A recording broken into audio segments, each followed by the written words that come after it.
Everyone, I'd like to introduce you to our newest member, Hinaya.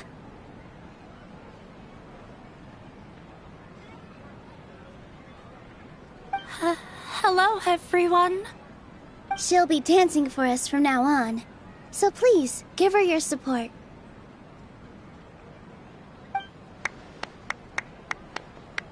Hinaya's taken her place on the stage! Oh, Paimon wonders how she'll look when she starts dancing. When you stop and think about it, happy endings like this sure aren't easy to come by.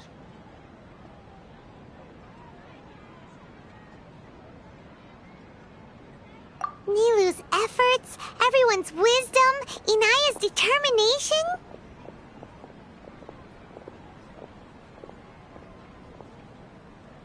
Huh? What do you mean by that?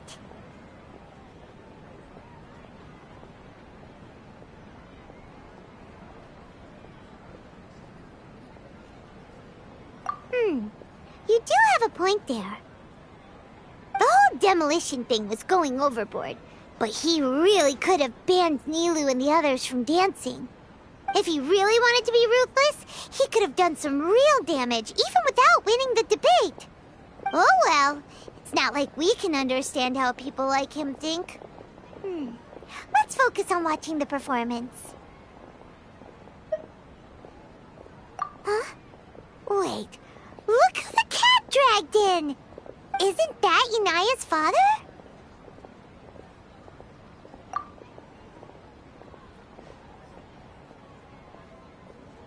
Oh, it's you two. I don't have much to do today, so I just came to look around this place. Are you looking for Inaya? No, I am simply here to watch a performance. There is no need to trouble her. Well, I was for a time. My loss at the debate caused quite the loss of face for the academia, so there was a period of unrest. I used this opportunity to suggest that my superiors temporarily suspend me from duty. Otherwise, the rumors would probably persist for even longer. Suspended from duty? Yes, I am temporarily unemployed. However, I now have an abundance of time, so I can afford to come here and watch a show. I admit that I do not understand the magic that this theater possesses, but my curiosity has been piqued. I still cannot forget that young lady's perseverance. Inaya would almost certainly mature in the presence of such a person. There are no parents who do not worry about their children. I suppose she managed to hit a weak spot of mine. Never mind. I do not have the right to say that. You're already here, so you might as well go see her. No, that is not necessary. I will take my leave after the show concludes. Do not tell her that I was here. Come on. Who knows if you'll get a chance like this again? But... Huh? You said you were going to make peace with your past. Show your father how much you've grown. Don't be nervous. Everyone at Zubair Theater has your back. Hey,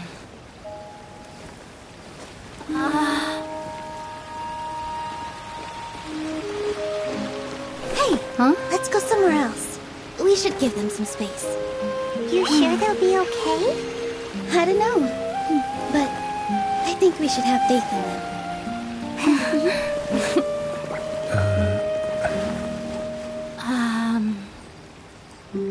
Yes, Inaya. I have something for you. I'm still learning. It's hardly a masterpiece, but it's yours, if you'll take it.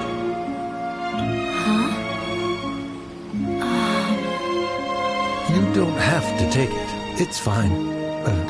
Never mind.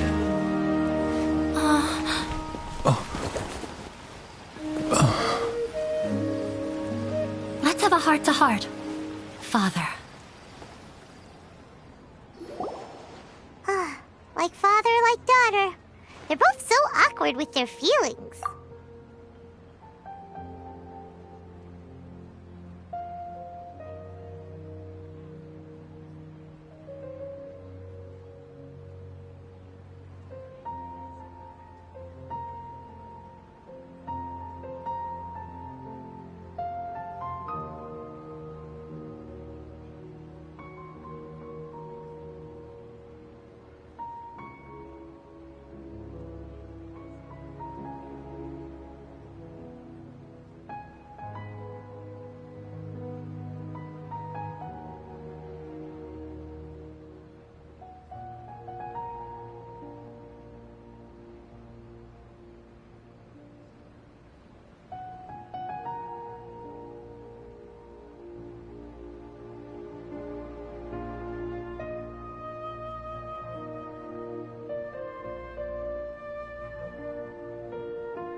She probably would have snuck away as well if I didn't drag her back. Do you think they'll be able to reconcile? I'm not sure. A complete reconciliation may also not be the best thing for them right now. All those years of arguments and misunderstandings can't be settled overnight. It might be best if they continue to keep some distance for now. But no matter where their hearts and bodies may be, they will always be family. All I wish for them is to be able to one day tap into the warmth of that bond. Oh, by the way, everyone's really thankful to you for helping out with the debate. So, we made you a little something. Hope you'll like it. Isn't this Zubair Theater? Whoa! This is amazing! It's so detailed and polished!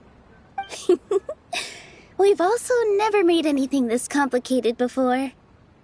Mr. Zubair and Mr. Kasani took charge of the design, while Inaya and I made all the little pieces with the help of others. Miss Reikar and Miss Nadia made and assembled the centerpiece. As adventurers, you two will doubtlessly travel to many more lands and see many more things. That's why we hope that your time at Zubair Theater will become a fond memory of your journey. You two are welcome back anytime. We'll come back and watch you dance whenever we get the chance. You're welcome. And there's no need to be so polite. You learned fast. Come on, take it. This is the story of you and me. It's a tale that I'll never, ever forget.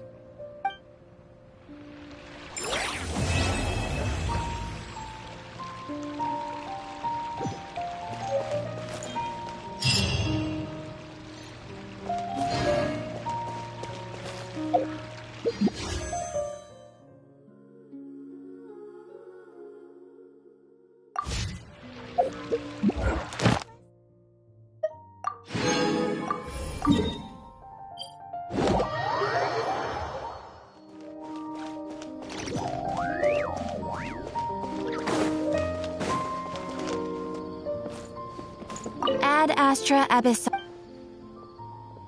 Thank you for completing today's commissions. Here is your reward.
An inspired melange!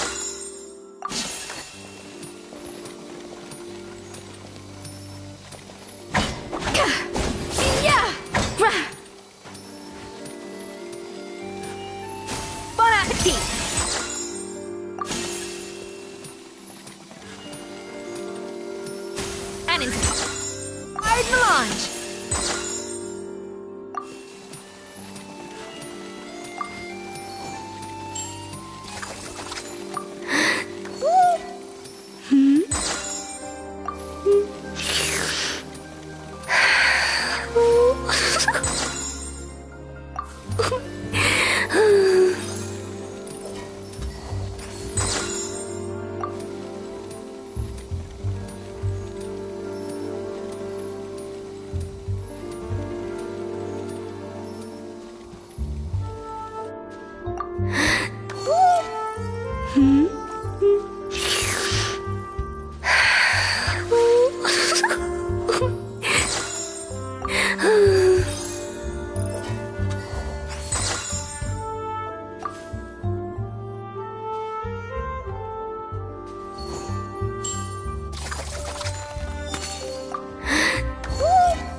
Bon appetit!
Off to the freezer!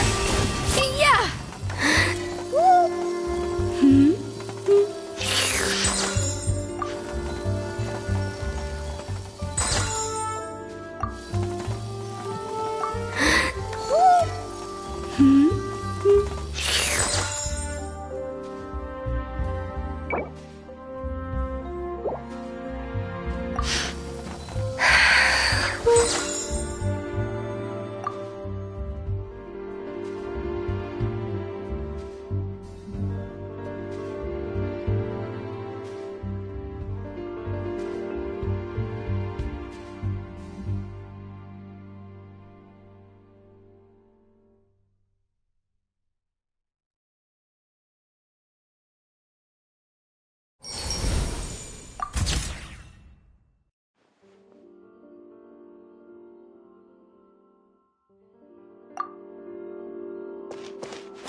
Today. You feeling okay? We've been traveling all over lately, so maybe you've come down with something. That's it. We're getting Baiju to check you over.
Baiju wasn't in his shop. Oh, you're looking for Dr. Baiju. He's resting today, but he said to send any patients to the back room. Ah, okay. Thanks. We'll head on through.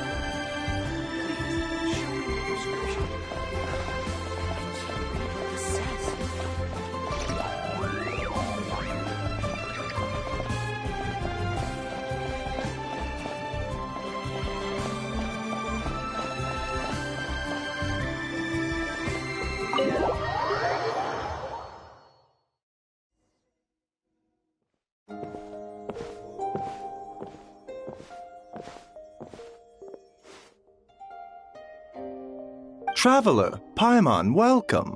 What can I do for you? It's the Traveler. She looks absolutely beat these days. She has these huge dark circles around her eyes, like she hasn't slept a wink. And she keeps spacing out. You have to call her name several times before she snaps out of it. What do you think it is? Is she sick?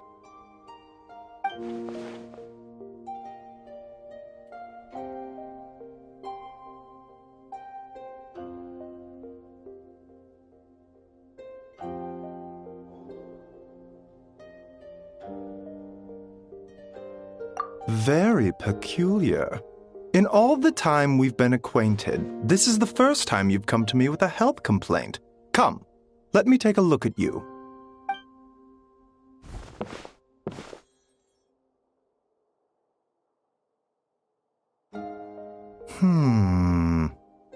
Okay, Paimon does not like that expression, Baiju. It's not serious, is it? Complexion is good, eyes are clear, breathing is steady, pulse is strong. Physically, you appear to be in good condition, traveler. In theory, your energy level should reflect that. You should be feeling right as rain.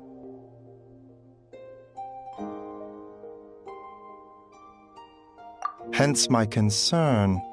A clean bill of health is usually a good thing, but in this case, it likely means your situation is more complicated. Physical illnesses come with detectable symptoms that can be used to diagnose, medicate, and cure the condition. But afflictions of a non-physical nature, they fall outside a doctor's realm of expertise. Huh? What do you mean, non-physical nature?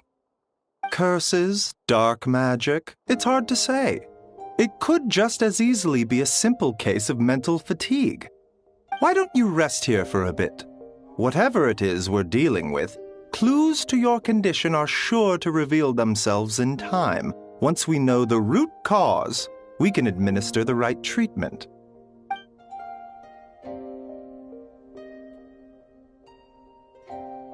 In the meantime, Changsheng and I will review the relevant literature for afflictions that present with mental fatigue.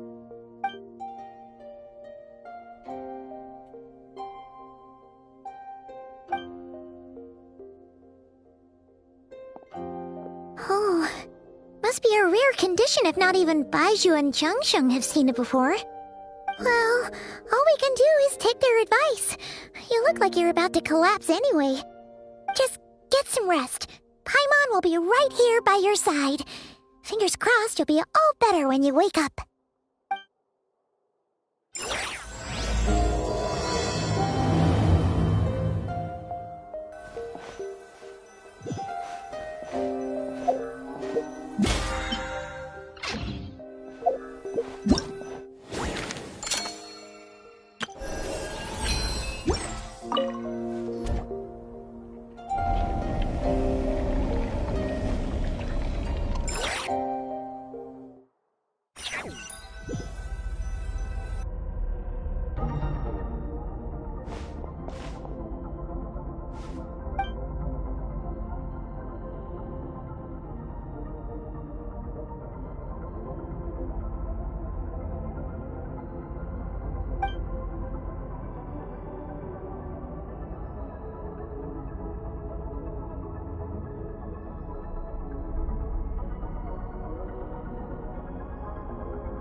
Rise and shine! Time to wake up!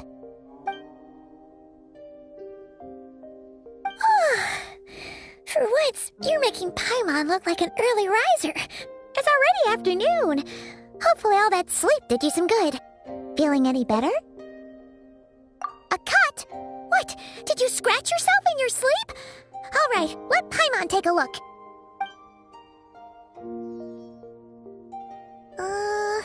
Nope, nothing there.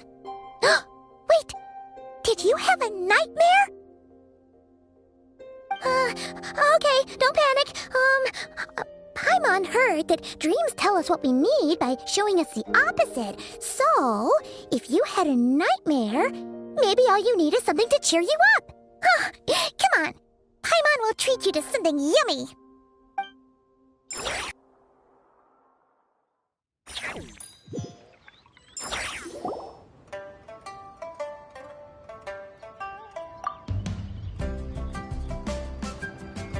What? So, in this dream, you were trapped in a weird place with thick fog everywhere, and then a spike came out of nowhere and stabbed you in the back? Oh. Okay, well, that's a new one. Are you sure it was a dream? Because from the way you describe it, it sounds like you were really there. But then again, you woke up right where you went to bed. And you were definitely in a deep sleep this morning.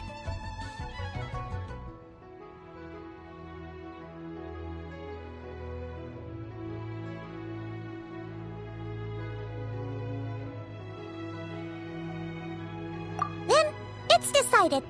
Paimon will stay up and watch over you tonight. If anyone tries to mess with you, Paimon will beat him up. Or, wake you up first and then we can beat him up together.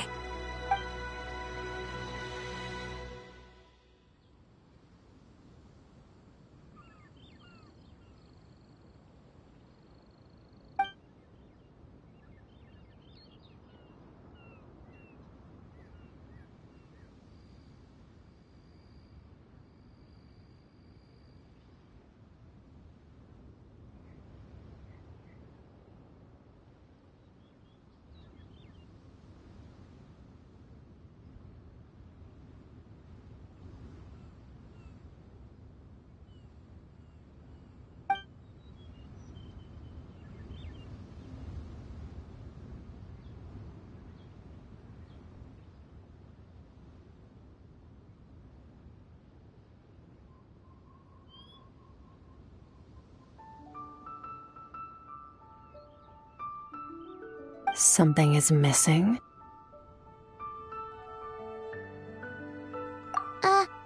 Did you just say something?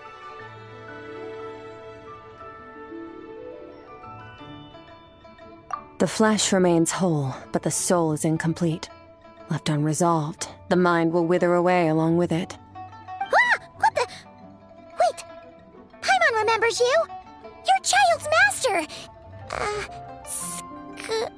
Orc?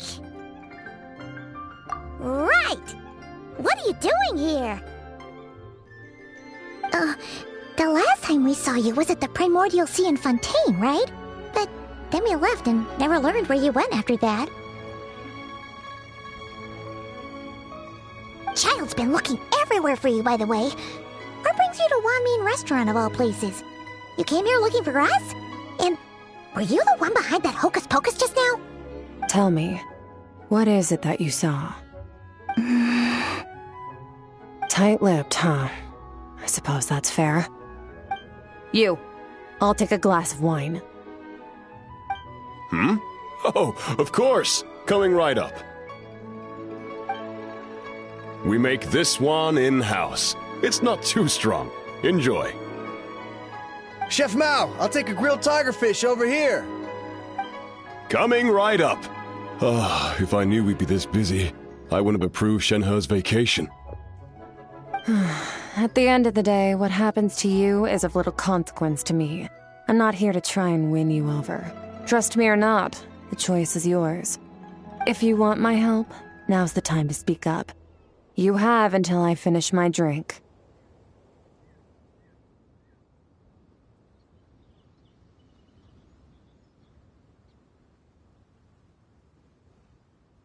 I was investigating an abyssal disturbance in the area and happened to notice you. Part of your soul is damaged, and the wound bears traces of abyssal corrosion. Need I say more? Neither of those things sound good.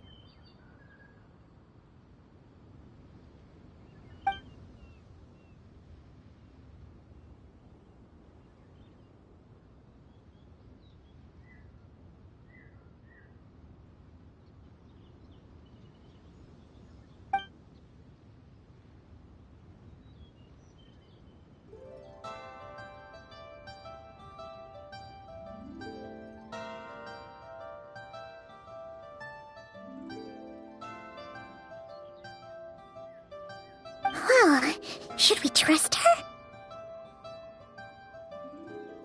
She mentioned an abyssal disturbance. Maybe that has something to do with what's going on with you. But we could always find a different expert on the abyss to help us out. Yeah, and that thing she said about your soul being damaged is scaring, Paimon. Definitely something we should fix sooner rather than later. Skirk's an interesting one, that's for sure. But from what Childs told us, she doesn't seem evil, at least.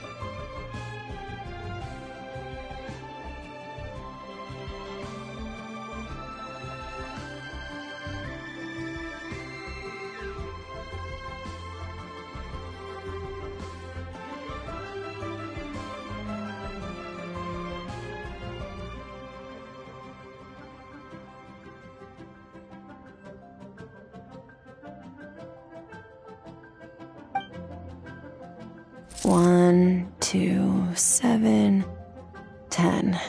That'll do.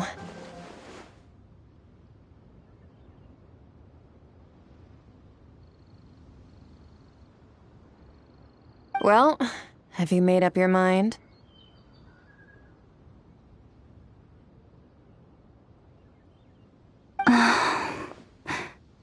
What I saw was a dark space, shrouded in a dense fog that wouldn't disperse. So that's all we know, Miss Skirk. Ma'am, can you help us? So, you couldn't disperse the fog. I understand.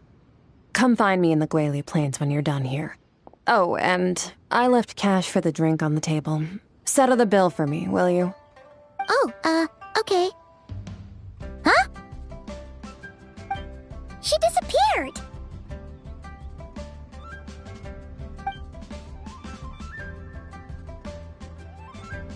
Wait, hold on. You overpaid. Here's your change. Oh, no. This includes the drink, so it should be the right amount. I didn't think you two ordered a drink. We didn't. It was that lady who came and sat with us, remember? You brought it out to her yourself. You sure? I could have sworn there were only 2 of you at that table. What? What'd you put in their dish, Chef Mao? Some kind of hallucinogenic mushroom? You got them seeing things. Seeing things? Wait, so neither of you noticed her?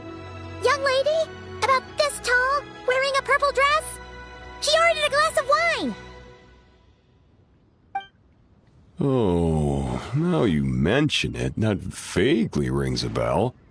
And it looks like I did open the wine jar, so it must have just slipped my mind. In any case, that settles your bill. Come again soon.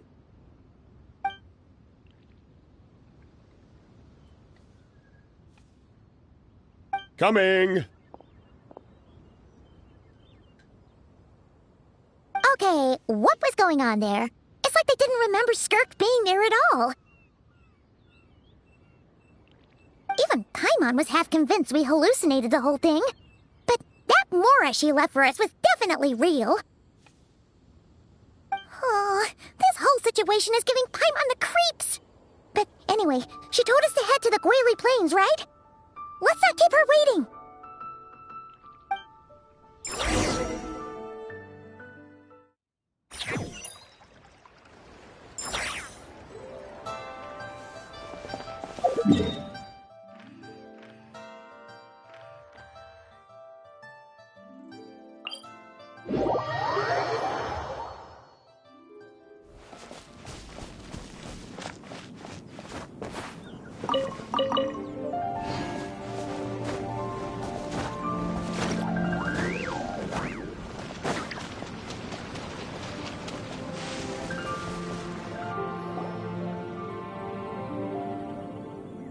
Whoa! What are all these rift hounds doing here? Huh. Looks like they're collecting something. Huh. Let's go check it out.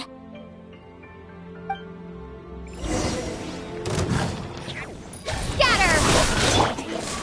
Rise! Let my name echo in song! Shower me with praise! Crumble! Light of the blazing sun!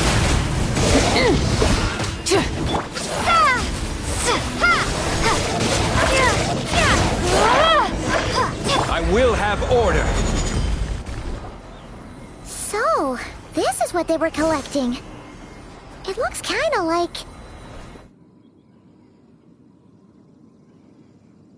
Yeah. What is going on here? From the moment they are born, all beings with great power have an impact on this world. Even if their body is sundered and their soul extinguished, their influence remains. Gods are the most common example of that. The remnants of gods who fell thousands of years ago remain buried deep within the earth, carrying within them a warped will and a dark curse. Together, these remnants form what you call god remains, and it appears that some of those sealed here were dug up and removed. There are traces left, but they're fading fast. What are you doing? Nothing! Just wanted to make sure you were, real? She's definitely not a ghost traveler. Paimon poked her, and she's solid.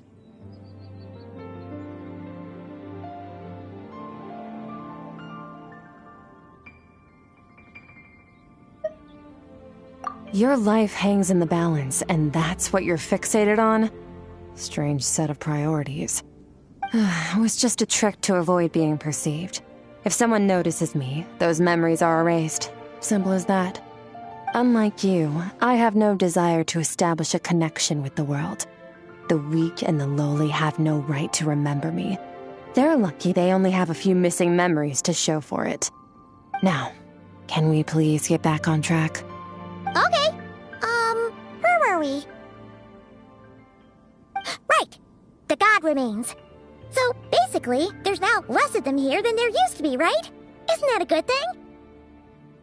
In our experience, god remains are 100% bad news. A lot of terrible things have happened because of them. Maybe it's a good thing by human standards, but power doesn't come from nothing, and it doesn't just disappear for no reason.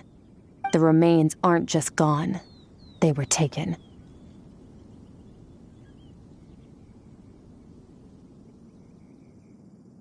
Very clever, traveler. You aren't the only one who had something taken from you. There are victims like you everywhere.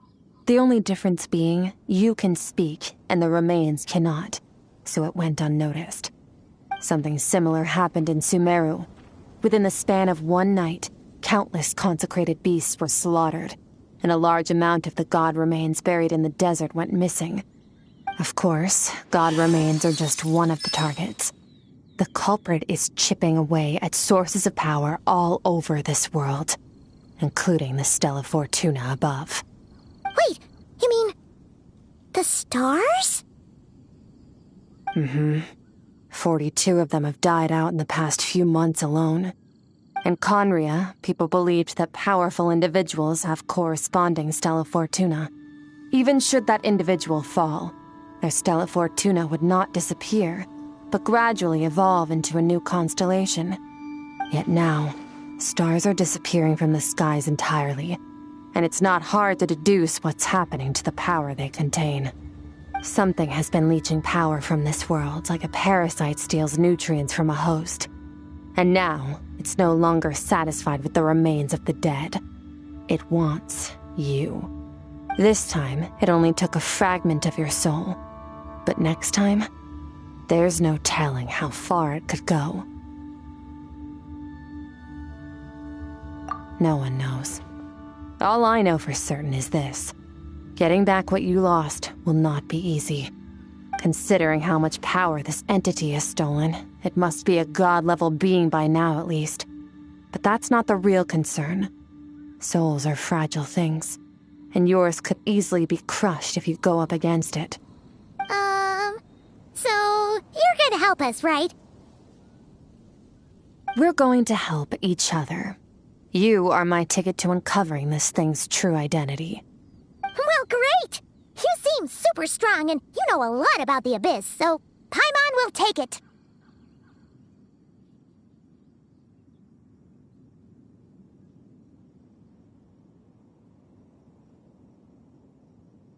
Don't get all mushy on me. All I'm doing is helping you get back to normal after a sudden crisis. And I should warn you, getting mixed up with me can have unforeseen consequences. We're on very different journeys. You don't want to be in my debt, trust me. You help me uncover the truth behind this entity, and I'll help you recover what you lost. This is a transaction, that's all. You would do well to remember that. Now, come along. Yeesh!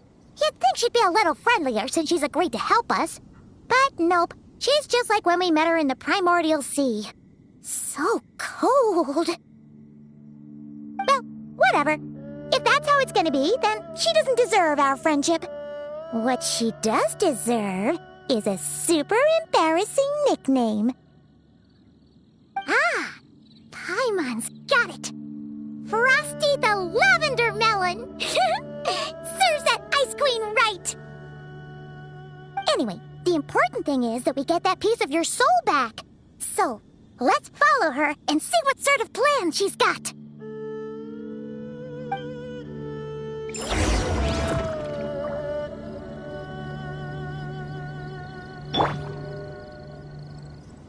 Strike a pose!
is way bigger than Paimon expected. Where are we? This is where I live. I suppose it's the closest thing I have to a home here. It is. I brought you here because time flows differently in this place. I don't know how much Ajax has told you, but when he fell into this space, I mentored him for 3 months.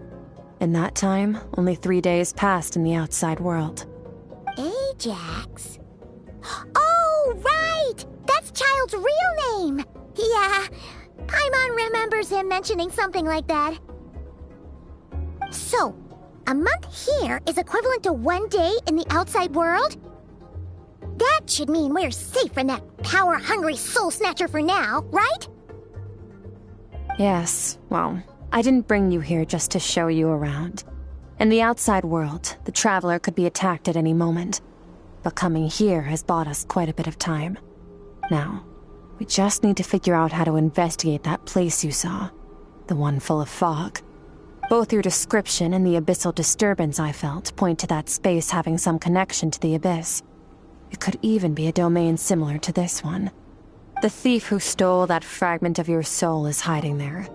But the abyss is a chaotic and turbulent place.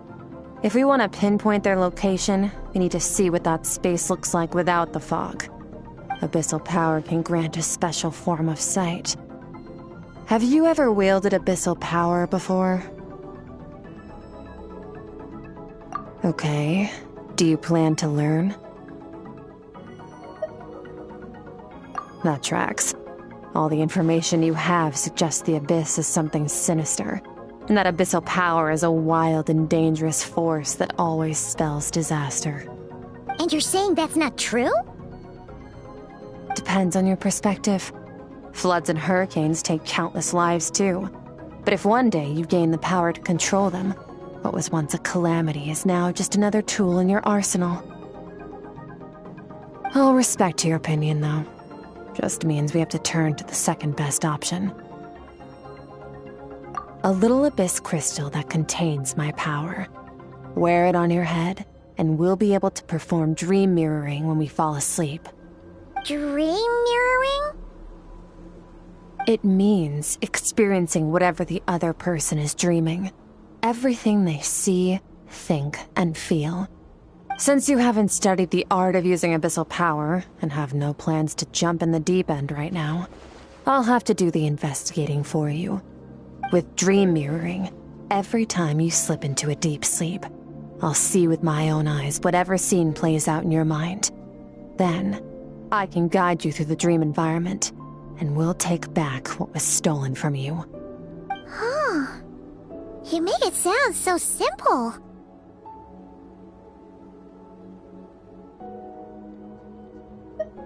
Tough to say. This is an unprecedented situation for both of us. Even assuming we do manage to find where this entity is hiding, like I said, getting your soul fragment back won't be easy. To play it safe, I need to give you some special training first. Wait, you're gonna teach her some of your martial arts? Does that mean the next time we see Child, we have to treat him like our senior? Do as you want. For my part, I don't see you as my disciples. You're already a pretty good fighter. All I'm planning to do is build on your current skills and train you for the specific scenarios that I think we might face. But that's enough talk. If you're ready to do this, then come with me.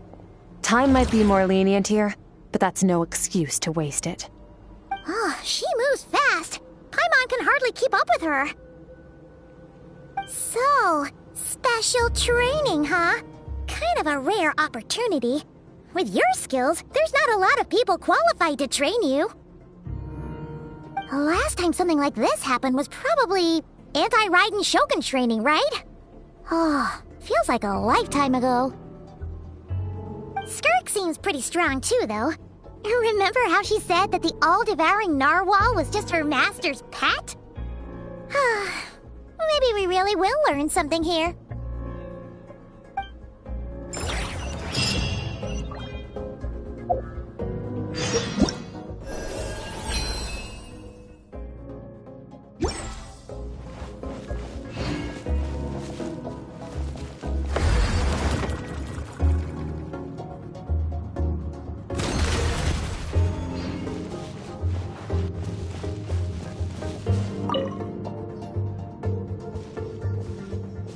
Ready? Bring it on! Your training will be split into 3 stages. Testing your blade work, elemental abilities, and reasoning skills. We'll start with blade work. You're no rookie in this area, so I won't bore you with the basics. During your long journey, you've no doubt sparred with a lot of talented sword fighters. Consciously or not, you will have picked up all kinds of techniques from them. You bet! There's Kaya, Master Jean, Kuching... Oh, and Kazuha, Ayaka... Yeah, we've met sword masters like you in every nation we've been through. You sparred with a bunch of them too, right? Nice to know it's all gonna come in handy now. Don't get too smug. In sword fighting, techniques alone are not enough. You need a cohesive system to bring it all together. A style or school of fighting. To use the human body as an analogy, your style is your skeleton. The foundation, the framework. Techniques are the muscles and other flesh attached to the bones. This is where your strength comes from. Improving your sword fighting is like growing that body. If your frame got bigger and taller, but you didn't add any muscle mass, you'd be weak and flimsy. Then again, if you packed on pounds of flesh without a big enough frame to support it, you'd end up bloated and unwieldy. You need to do some introspection. Take a good, hard look at your past experiences and figure out which parts of what you've learned are just techniques, and which parts can be used to form your own system of blade work. Only then will you get the full utility out of all your thoughts and observations along the way. Only then will every strike you deliver make perfect sense. Wait, is that it? Paimon thought you were gonna teach her some cool new moves! Like when you went swoosh and opened a tunnel to another place! One day, you'll reach a new level of power where you realize that even that's as basic a trick as any other. But right now, our sword styles are so wildly different that teaching you mere techniques is pointless. There are no shortcuts in the pursuit of power. Failure is your best teacher, and rigor is your coursework. That's all I have to say. Time to make a start. Train until you're satisfied with yourself. Now focus. Destroy the crystal columns as swiftly as you can.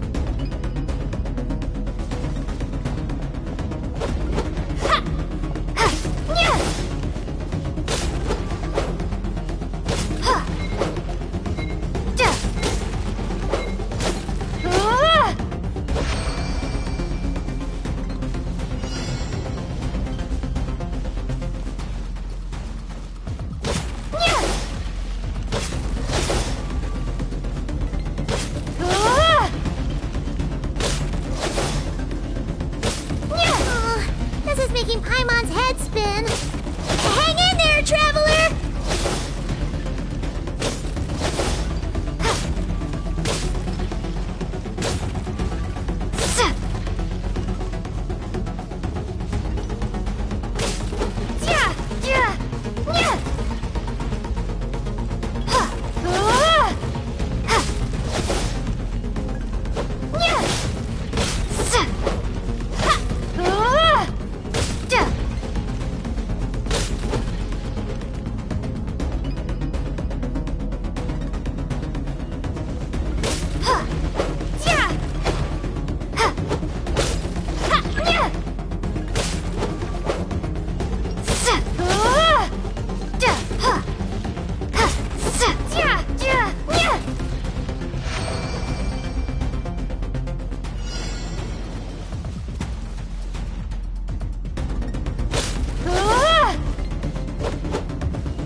Stay calm. Use your head. You have to keep it together.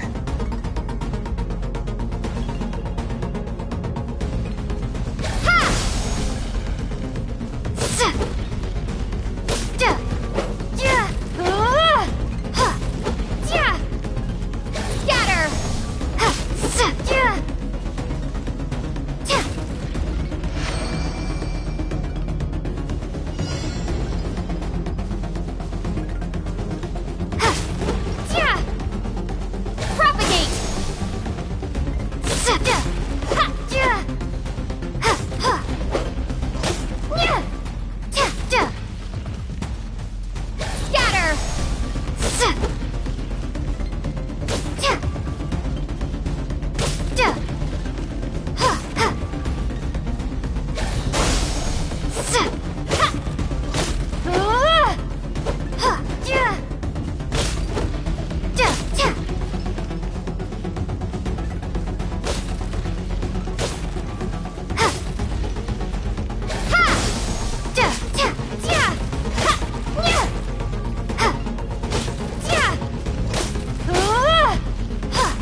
will be frozen in time.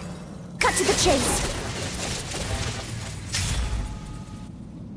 Consider a moment of true mastery that you've witnessed in another person, and ask yourself, what lies beneath the surface? What's their guiding philosophy? What's their state of mind as they maneuver their weapon? Now take that and practice it right away with speed, skill, and strength, over and over, until your hand is one with your mind. This is the only path to true growth. Step on up. Dance with the waves.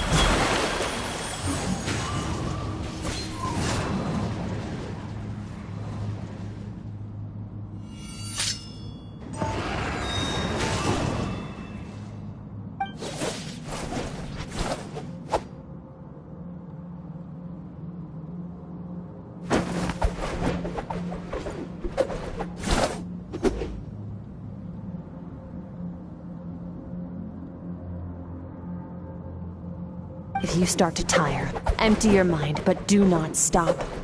Stay in that frame of mind as you keep up the fight. Get rid of all redundant movements. Imagine your sword is an extension of your own body. Wield it just as you wield your arms, hands, and fingers. 'Twas on a deserted, moonlit night that the hero approached the vile dragon's limpid lair.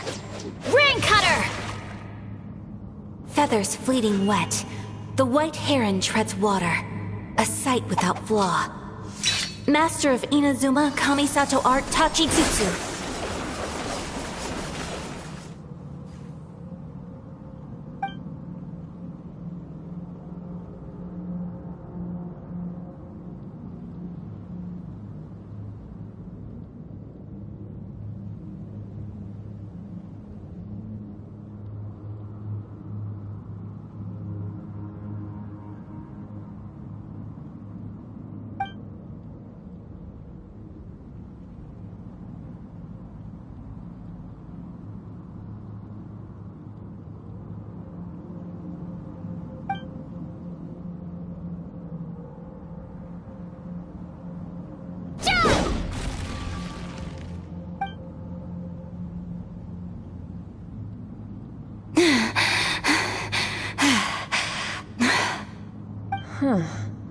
Looks like you've made some real progress.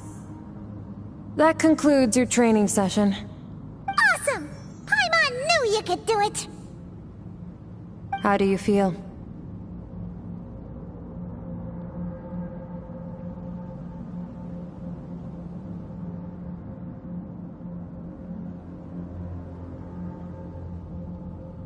As you should be. Time flies when you're training hard. You've actually been going for several days now with no rest. Yeah, meanwhile Paimon's had a whole bunch of naps. But you were so focused, she didn't want to interrupt you. Go get some sleep. I'll be doing the same very soon. Let's hope you see that foggy place in your dream, so I can get this investigation over and done with.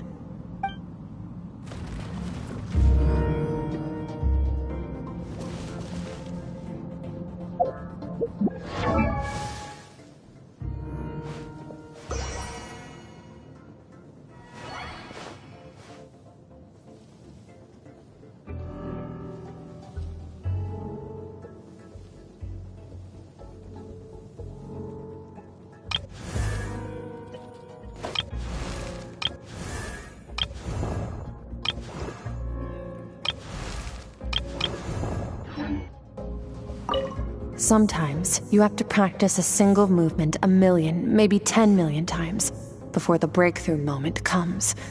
Nothing in the outside world can help you in this process.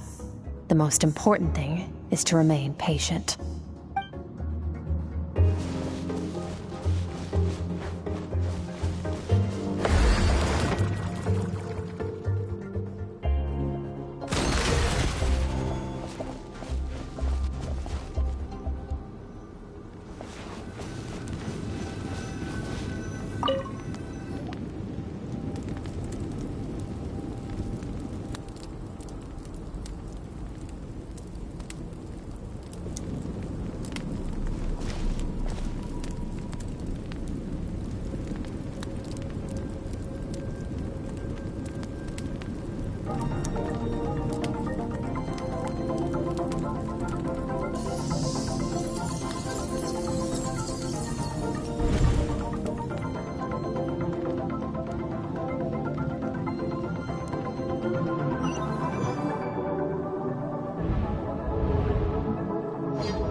Skirk, why are you skipping classes again? We've talked about this.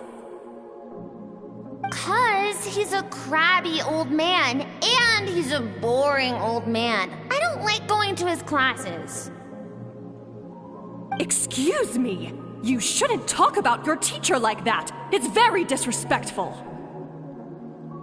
All right, let's not get into a big fight about this. Skirk's learned what she needs. There's no point forcing her to sit through more classes if she doesn't want to be there. But I'd still love to hear about what you got up to yesterday. Why don't you tell your dad all about it? I went diving, and I saw this huge fish. I never knew they could get that big. It looked kinda dumb, though, with that stupid big fat head. I tried to shake its fin, but it just spat water at me. Oh, and today, I'm gonna go to that prairie up north. There's supposed to be this giant bird there that can spit fire.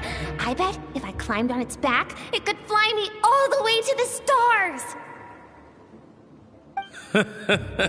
Then I suppose your old dad should get one as a pet too.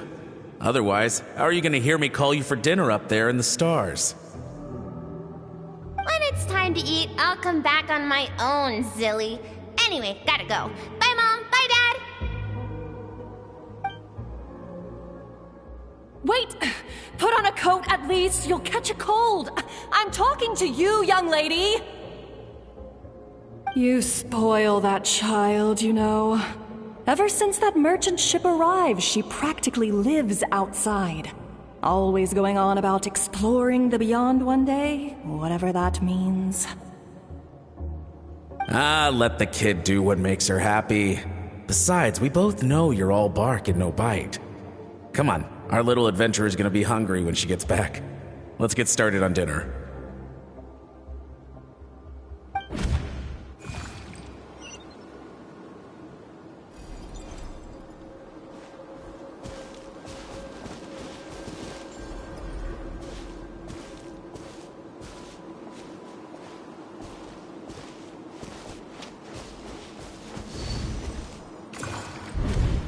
The stars shimmer high above. But what lies beyond the stars? Mountains as far as the eye can see? An endless snowy plain? Or maybe buildings taller than the sky, like the people from the merchant ship said? I can't be the only one asking these questions. The universe is fascinating. If only I could meet some other people like me. We could set sail together and explore every corner of the world. I'm sick of being a kid. There's so many amazing things out there, and I'm ready to see them all. But for now, I'm starving. Better get back.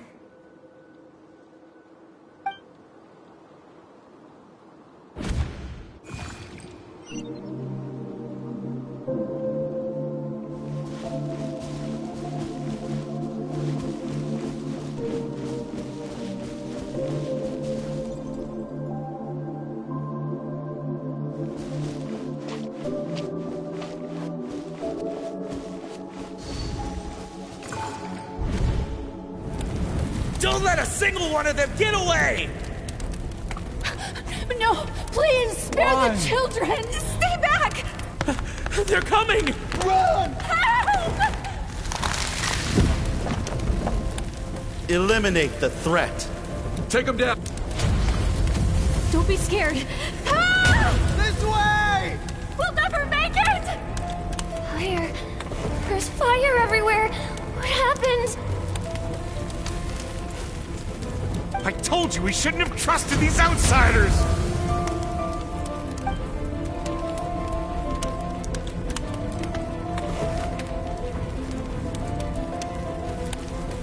Why are you doing this? What did we do to deserve this? We welcomed you with our finest food and drink, showed you the best our home has to offer, gifted you cloth dyed by our own hands. And this is how you treat us? Run! Save yourselves! Captain, Zone 3 is clear and we have Zone 2 surrounded. Begin extermination. Remember the orders from upper command. No one is to be left alive. Rest assured, sir. We have enough munitions to annihilate these savages and burn their entire civilization to the ground. Good. The only ones who put up a real fight are that man and his wife, correct? What's their status? We shot the man in the ankles and the wife broke her wrist attempting to fight back. They won't be doing much more fighting. They're holed up in their home for now, but they won't last long. To prevent them from making some kind of last stand, we're planning to clear out the other zones first so we can send a bigger squadron to surround them. Well, well. Turns out some of these beasts do know how to use their claws. Now the threat these savages pose will be undeniable. Let them cling to what's left of their lives for a little longer. Once the other zones are cleared, I'll cut off their heads myself.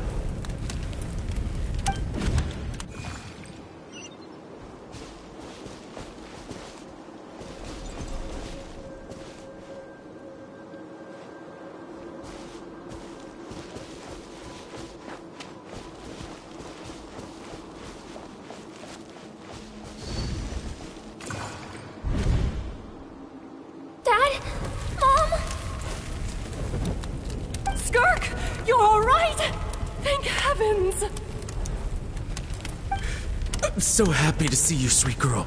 But you need to go. It isn't safe here. They'll be back any second. What happened?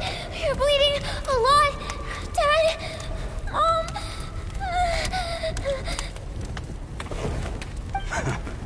This is the place. Alert all units. Prepare to surround. Run, Skark! Run as far away as you can! Don't trust anyone!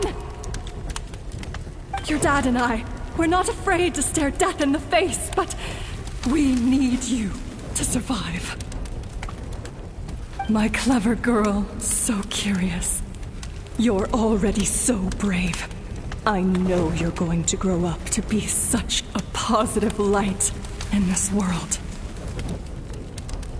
Whenever you miss us, just play this song. Remember, life is a gift. Don't let darkness claim it. Break down the door! Look what we have here. A savage that can pluck a tune. Well, the show's over.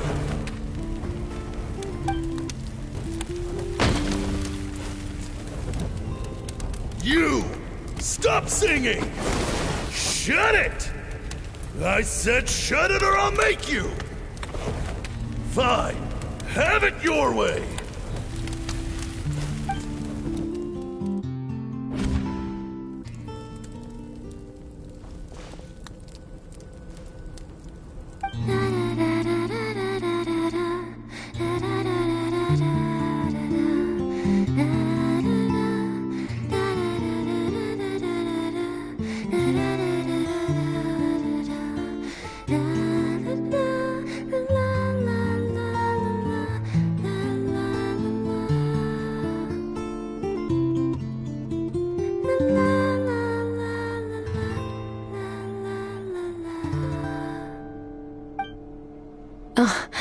You're awake?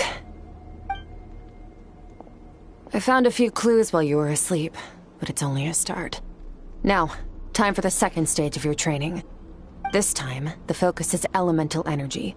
Come find me when you're ready to begin.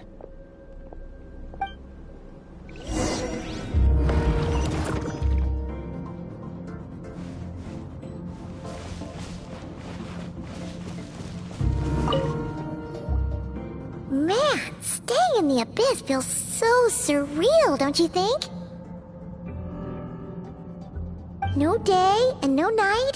It's like time hardly exists. If we weren't careful to keep track, it feels like we'd have no idea how long we've even been here. Well, except for the fact that Paimon still gets hungry like clockwork. You go do your training. Paimon's gonna grab a bite.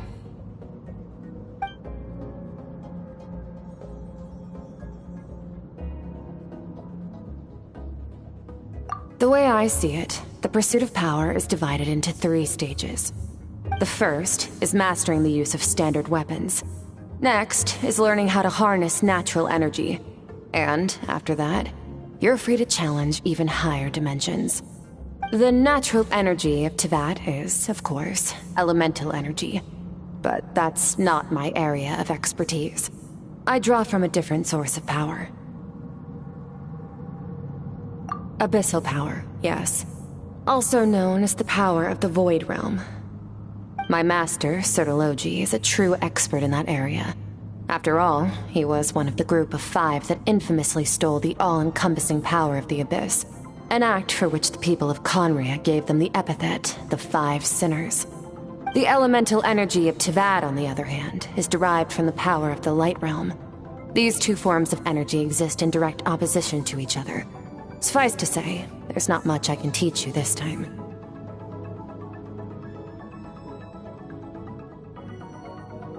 A keen observation, traveler. Call it respecting local norms. The Abyss stands in direct conflict with the will of this world. So, to make my life easier, I disguise my power to make it appear cryo-like in nature. It's a technique I learned from some Conrian ruins, known as the 7 Shifting Serpent. If you ever change your mind about delving into abyssal power, I can teach it to you. So I've heard. You seem to have a knack for removing abyssal power. But is purification really what's going on there? Like I said, power does not simply disappear. Just thinking out loud. Let's focus on your elemental training. That's what's gonna help us if the situation gets tricky. True growth comes from adversity, but only if you make the choice to pick yourself up again every time you fall. So, it's time to push yourself to the limit, and then keep pushing. This is the only way to advance at pace. Use the power of Animo to clear the field as fast as you can!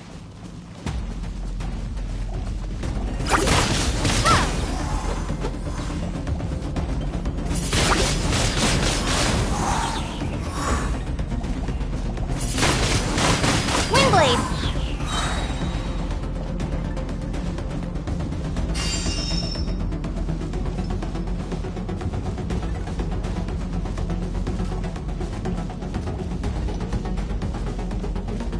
Prepare to be blown away!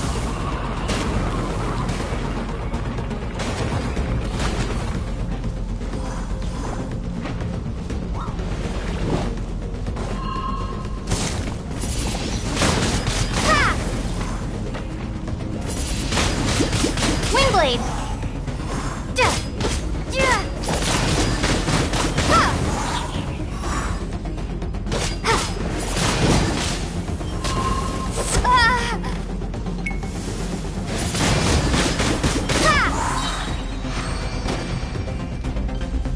Observe your surroundings. Look for things you can use to tilt the scales of success in your favor.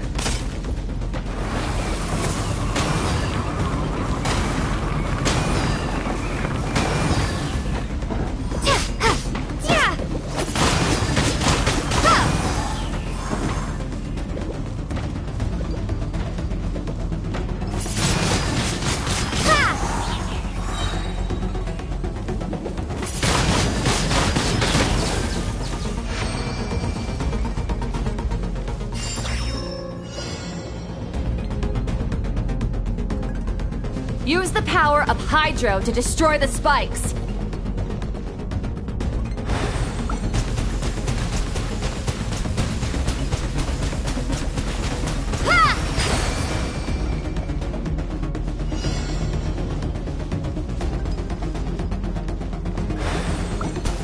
Faster! Don't give them a chance to strike you. You need to be quicker than you were in your dream. You can't afford another injury like that.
You need to understand what makes you special.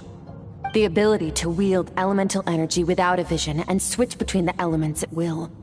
It means your aspirations need no approval from the gods. Your power is not bound by the rules of this world. So be bold. Do not be afraid to chart your own path.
Very good. It seems you've reached a deeper level of connection with the elements. Long enough for you to lose yourself in your training, which is a good sign. Relentless practice with the elements has drained all your strength, but it's also what allowed you to make progress. Get some rest. When you wake up, we'll proceed to the final stage of your training.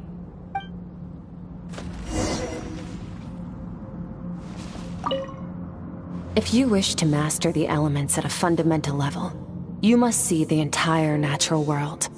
Nature and all its places and forms.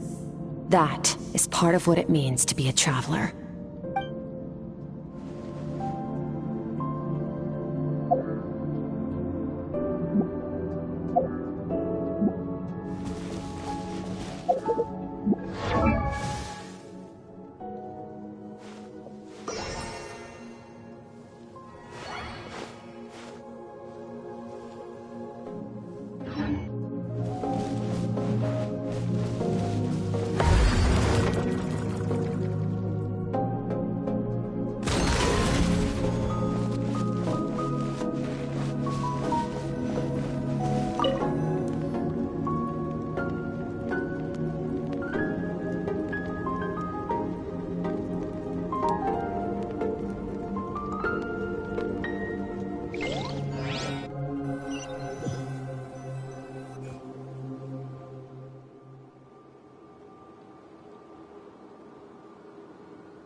What is the secret to power?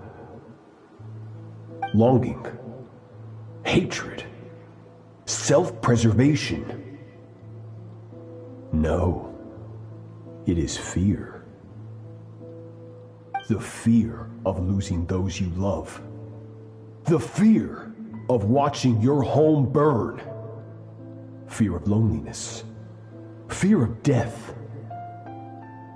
Fear is the source of evolution. It forces humanity to adapt to their environment and overcome hardship. It is in the process of prevailing over our fears that we surpassed first ourselves and then the rest of the world. That fear is now part of you. It calls on you to evolve. And it is time to answer.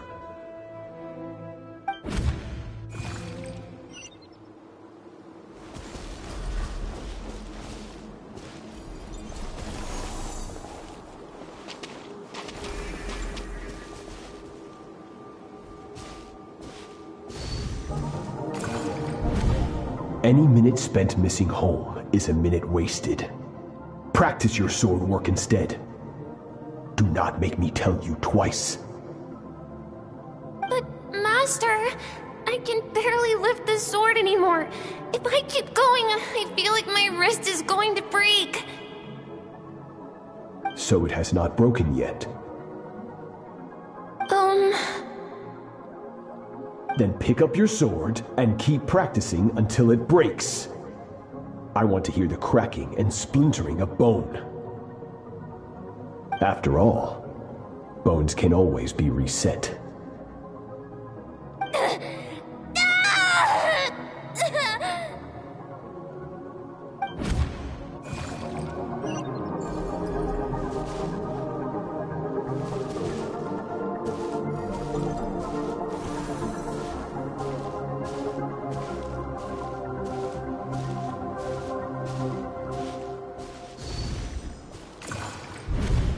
Good, Skirk. Once again, you survived. How do you feel? Cold. In pain. These are signs that you are adapting to the abyss.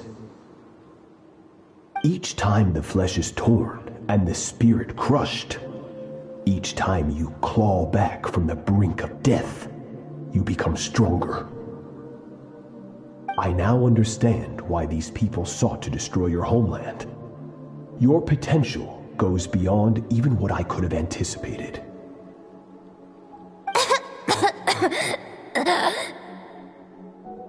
But you still have much to learn in your pursuit of strength.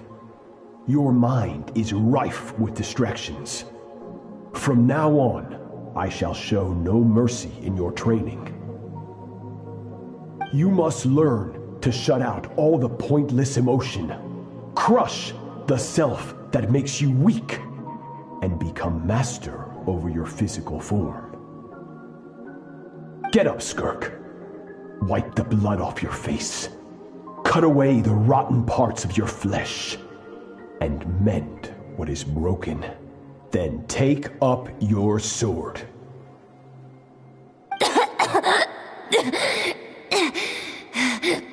Yes, Master.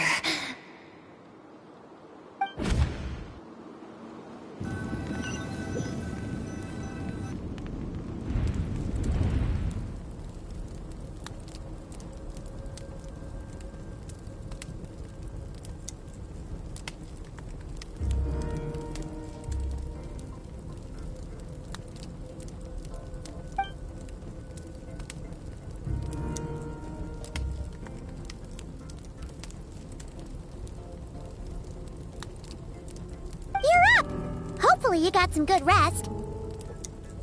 Skirk said to tell you that she's ready to start the final stage of your training whenever you are.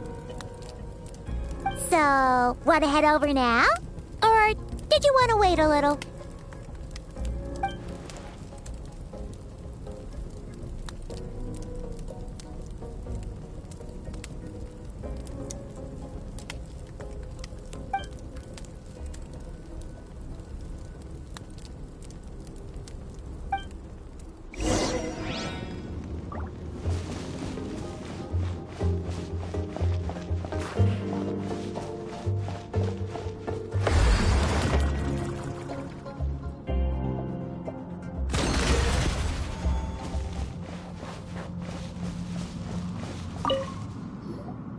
From your training so far, you have gained a better command of the sword, and more control over your elemental abilities. That's only part of it. Experience is the real teacher. Your journey, the friends you have made, the dangers you have faced. These have taught you more than I ever could. Now, it's time to focus on how you react under pressure. You must be able to think rationally, even in unpredictable combat situations. To simulate this, I'm going to attack, and you're going to block. Ready?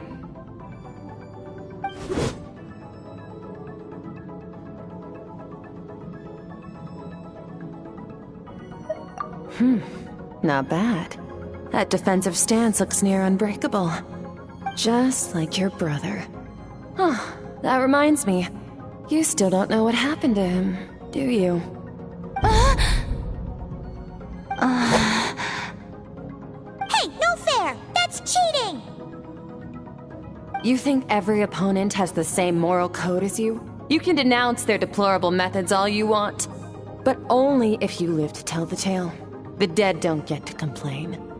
Strong emotions will always arise in combat. Anxiety, anger, fear. But a true warrior is never at their whim. Only when you are free from the influence of emotion can you make the right choice, no matter the situation.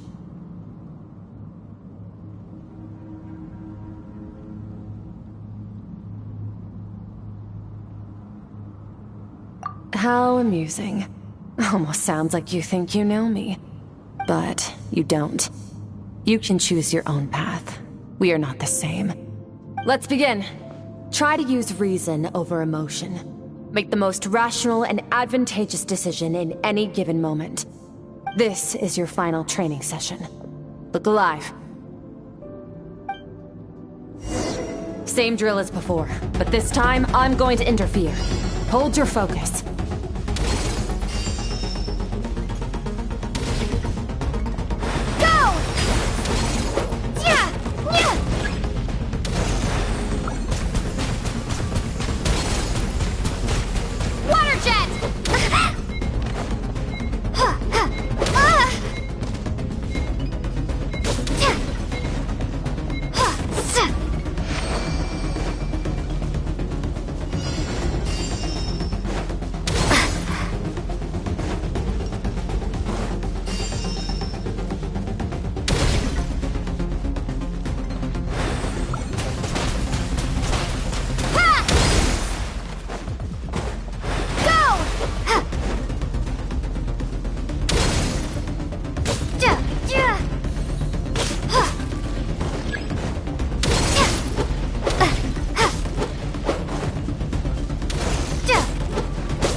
Not bad. Better than I expected.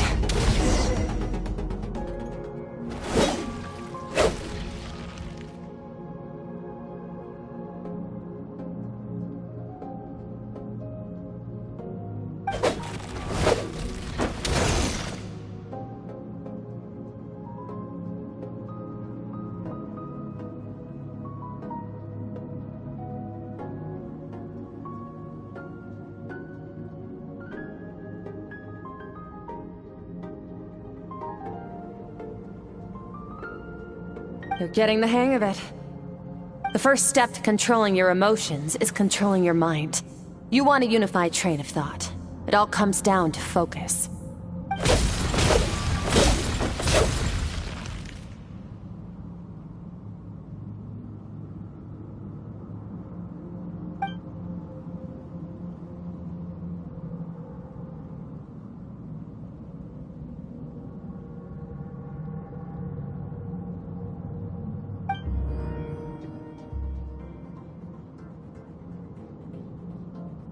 Your mind is rife with distractions. From now on, I shall show no mercy in your training. You must learn to shut out all the pointless emotion, crush the self that makes you weak, and become master over your physical form.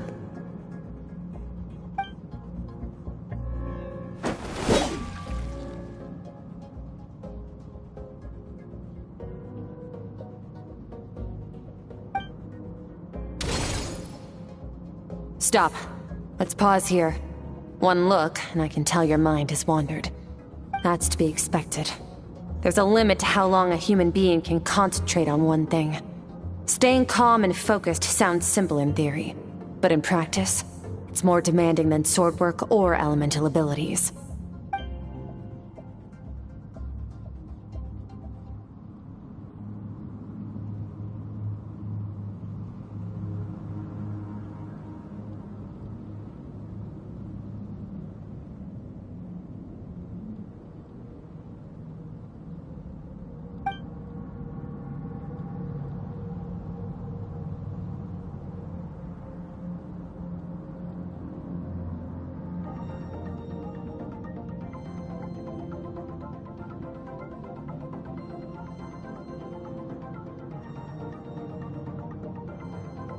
Get some rest. No point training further if you're already dead on your feet. Like I said at the beginning, the only goal of this training is for you to reach a point that you're satisfied with. You managed to push past your limits, which is a good start. You can be proud of that, and sleep well knowing that you've earned it.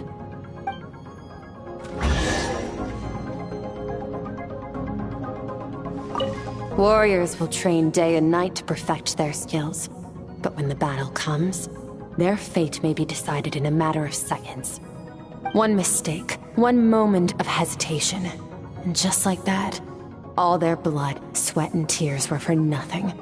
You need to push yourself to perfection, or you might not even live to regret it.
Skirk is amazing. She faced down that terrifying giant and cut its head clean off. Oh, she got hurt though, didn't she? I heard it was pretty bad. Yeah, well, that's a given. But the moment she was on the mend, she got right back to practicing her sword work. I heard Master suffered a grave injury once too.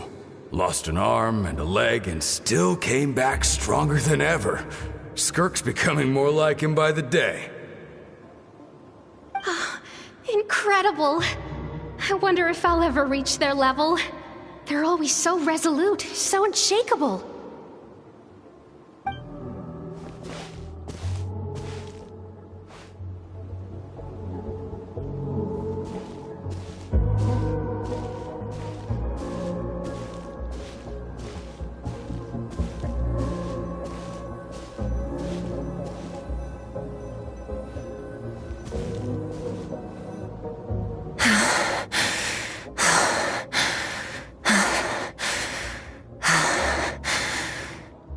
Pathetic. You're not even trying. You're so much weaker than you think. Skirk, have you become a positive light in this world?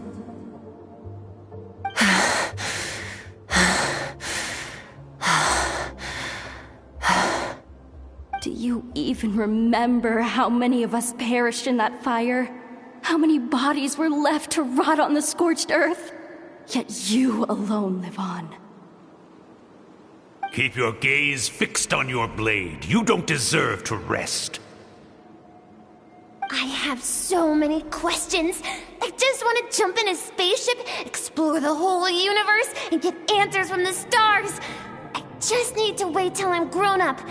Then I can do anything. Now, you must bid farewell to who you were in the past and become someone stronger. Run, Skirk, run! Only death awaits us here. Keep running, and don't ever look back.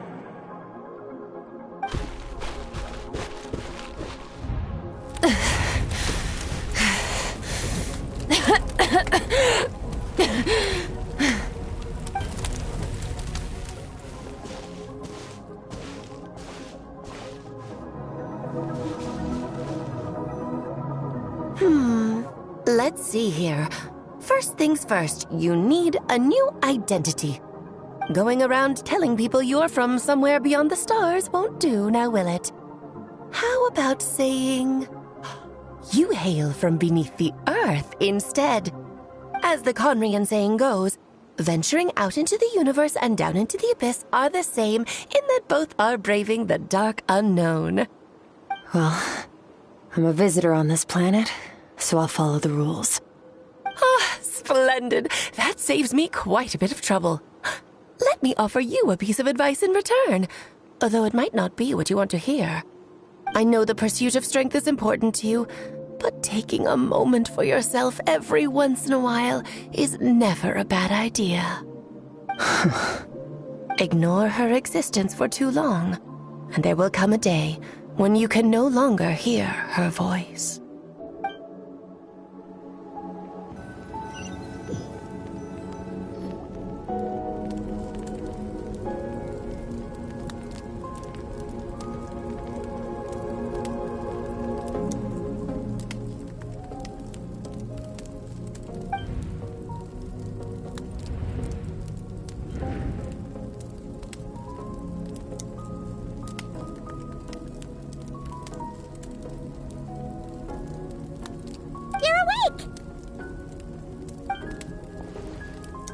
You must be starving, right? Ta-da! A barbecue feast just for you!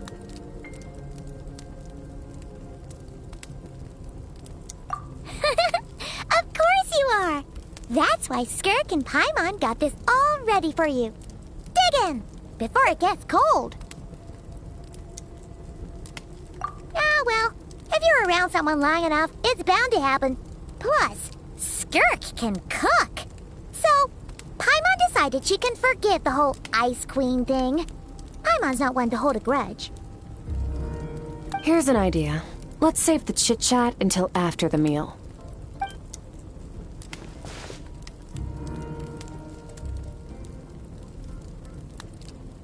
Ugh, so full.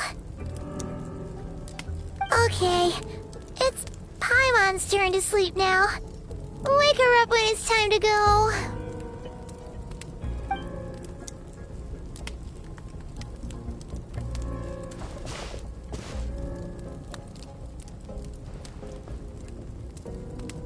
I have good news.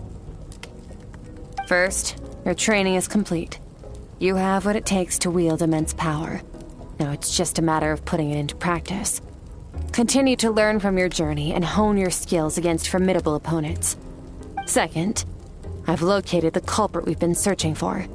Next, we just need to retrieve the missing part of your soul, and our business will be concluded. When Ajax trained with me, he once told me he was bursting with questions. So I allowed him to ask me 3 of them before he left. You and I may never meet again, Traveler. So if there's anything you want to ask me, now's your opportunity. Just like Ajax, I'll answer 3 of your questions.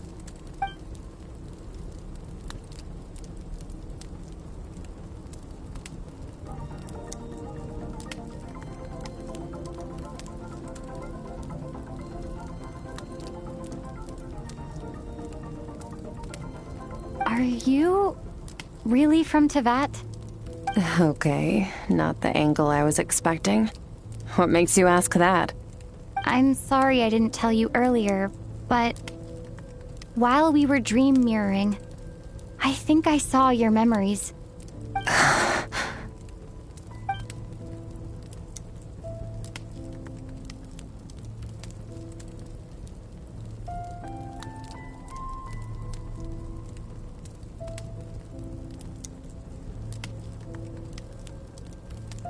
I knew that was a possible side effect. Closed off my mind to you for that exact reason. Even with the dream mirroring, you should have seen nothing but endless darkness.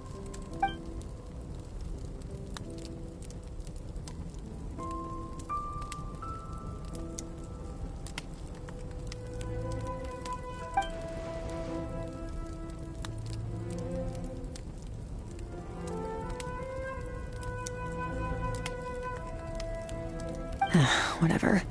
Must have been a flaw in my execution. I shouldn't be too surprised.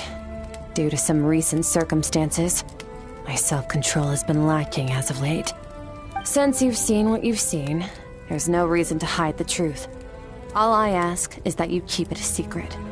No, I'm not from Teyvat. I'm from a different planet. And there was a time when I journeyed through the stars. A lot like you in some ways. Like me? Do you mean you're also a descender? No, we're different in that respect. You're influencing the fate of this world. But me, I'm just passing through. Several hundred years ago, my master, Sertologi, opened the border between worlds and sent me here. But this is not my home. And one day, I'll return to the vast unknown of space. So, there you have it. On to your second question.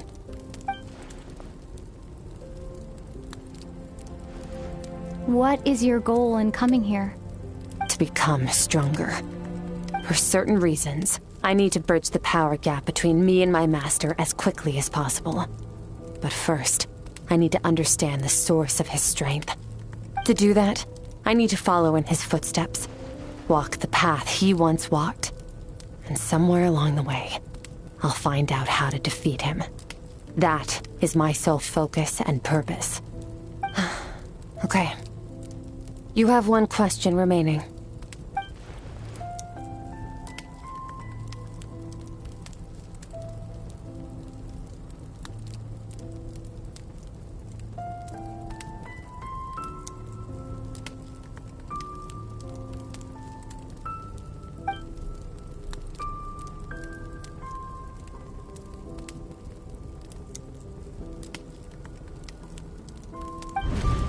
You make it sound so easy.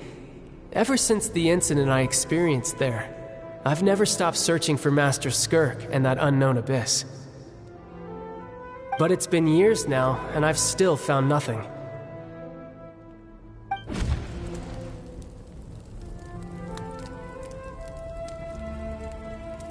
Well, your last question?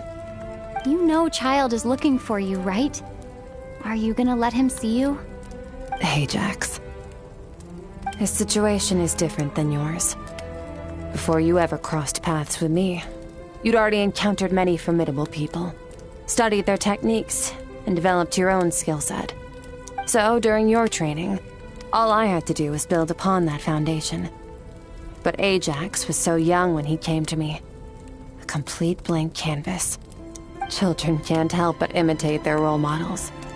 In the long run, that would only hinder his growth. Once Ajax has enough strength in his own right, I will allow us to meet again. Until then, let that motivate him to reach his full potential.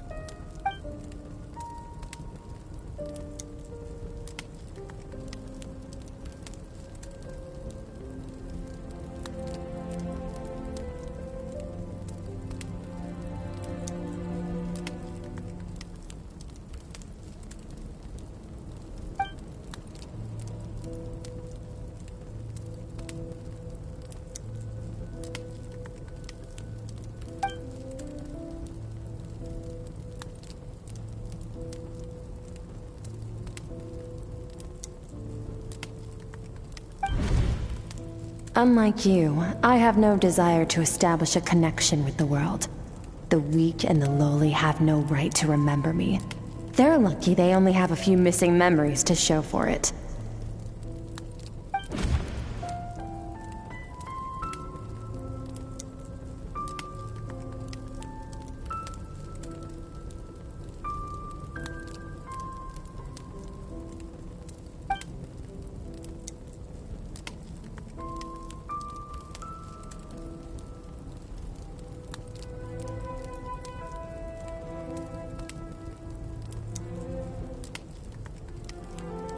Wake up your companion. It's time to go. Oh, and everything I just told you. Best keep it a secret from her as well. Time to go. Oh, finally. Where are we headed? Just follow me. I'll open an abyssal rift close to the culprit's location. It will take us to where he's hiding.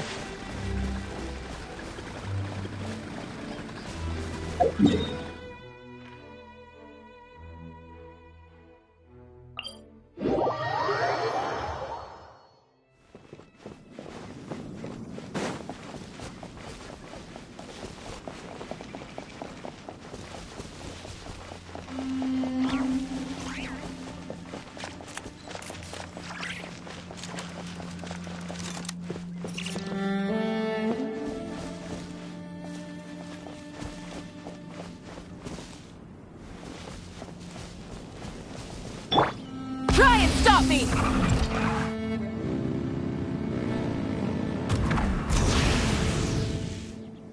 Wait. This is near the chasm, right?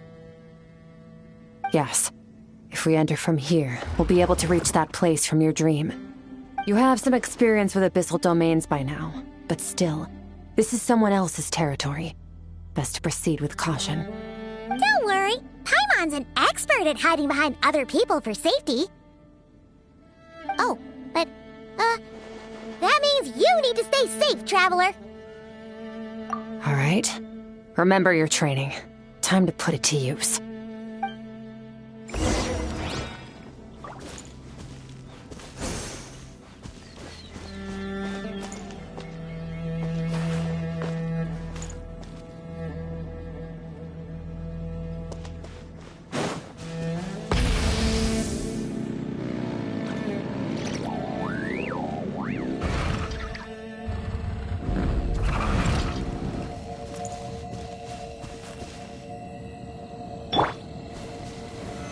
Solidified!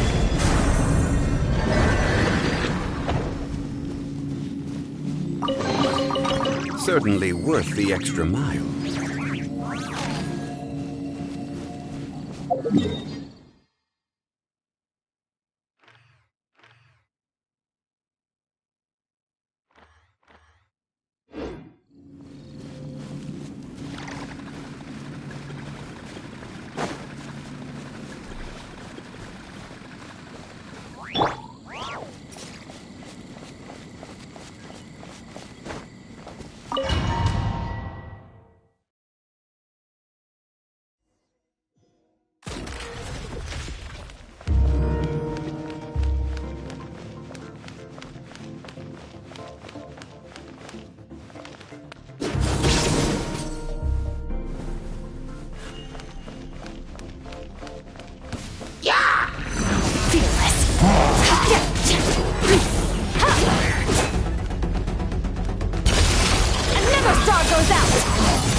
help behind you.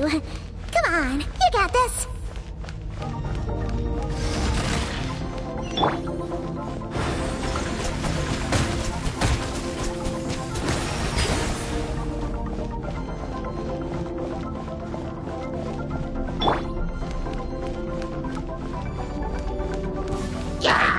Merciless. Paradigm shift.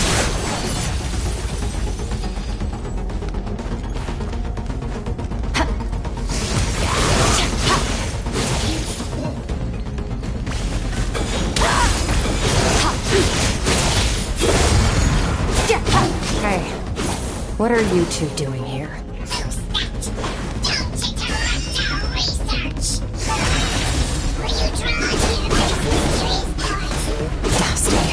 Like an abandoned house.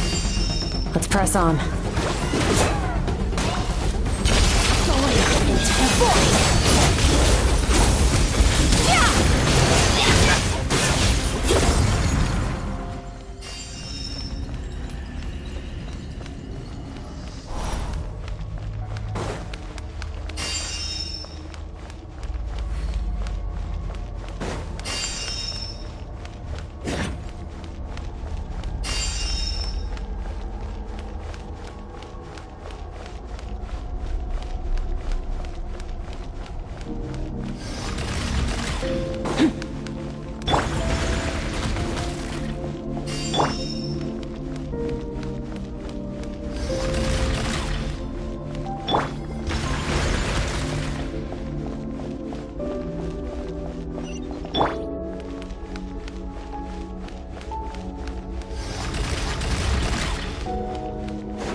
Looks like this is a dead end. Did we make it to his hiding place? Ugh! This fog is making it impossible to see anything! This should be the place where you were attacked, Traveler. The missing part of your soul should be nearby. Can you sense where it is?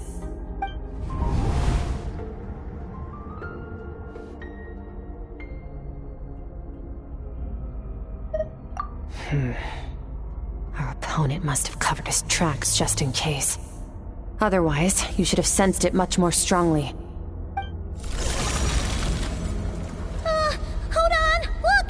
The spikes are back! Stay calm. Let's hold back a little. Give our enemy some wiggle room so we can see what we're dealing with. If you're too reckless, you might be playing right into his hands. Our enemy took part of your soul for a reason. It's likely he integrated it into his attack somehow. If we're smart about this, we can track it down.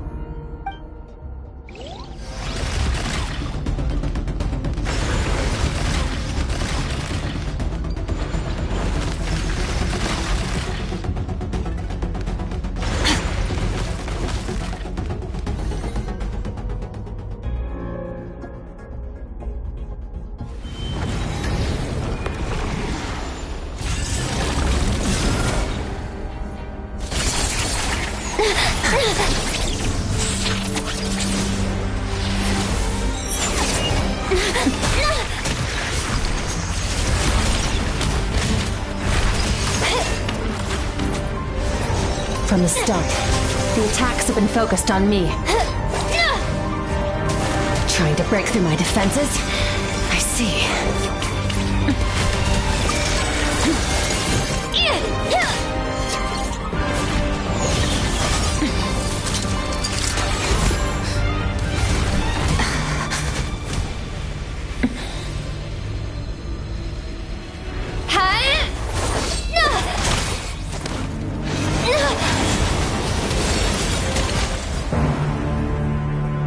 You alright?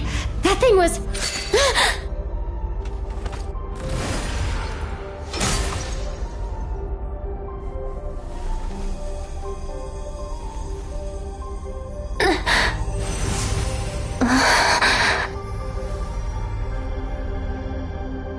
There. I got it back.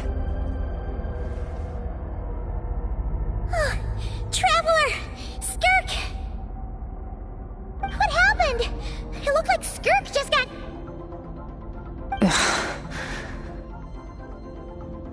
In the Guili Plains, you asked me why this enemy chose you as his target. Now, the answer is clear. It's not just the fact that your strength is impressive.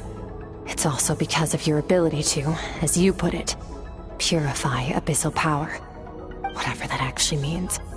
The fact is, that ability allowed him to do something that should have been completely impossible. Namely, break through my defenses and steal my power.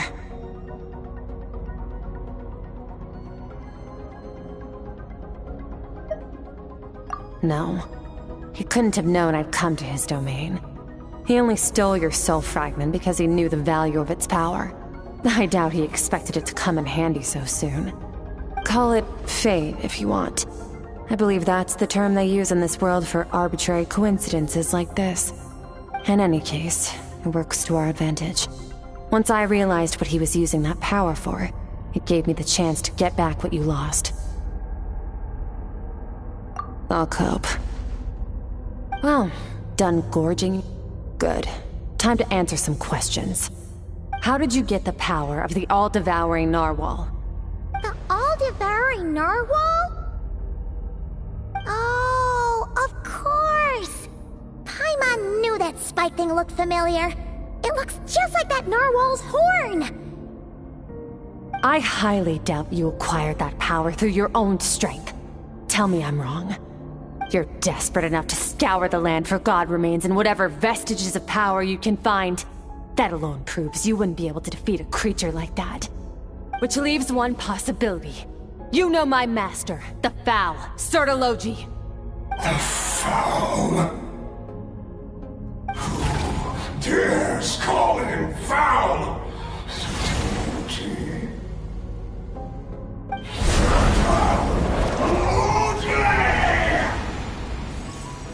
What's wrong? Bit off more power than you can chew? You're struggling to hold a basic conversation. Just a little longer. I'm still...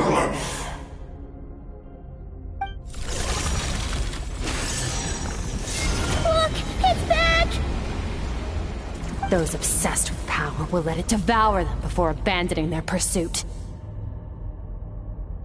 Keep calm and use reason to decide the best course of action.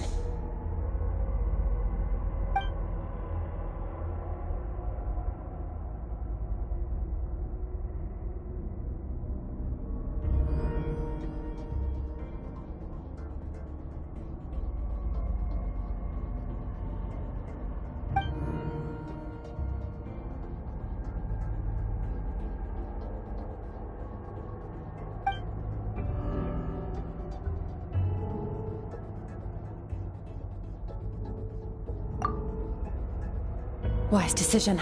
Final victory doesn't always come after a single battle. You've got your soul fragment back, so we both got what we came for. Let the enemy draw breath while he can. It won't be for long. Get us out of here, Traveler.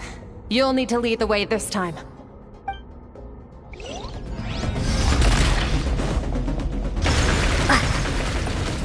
Skirk, is your shoulder gonna be okay? The wound is minor. It'll heal in no time. You should focus on getting out of here alive instead. Uh-oh! Oh, it's spikes! Run!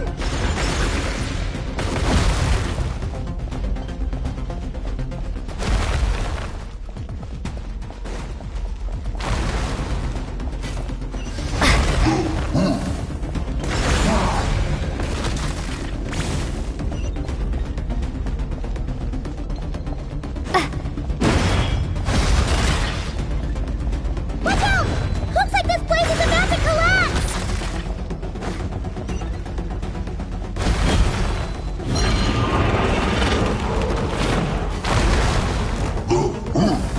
So, this guy's power has something to do with the all-devouring narwhal.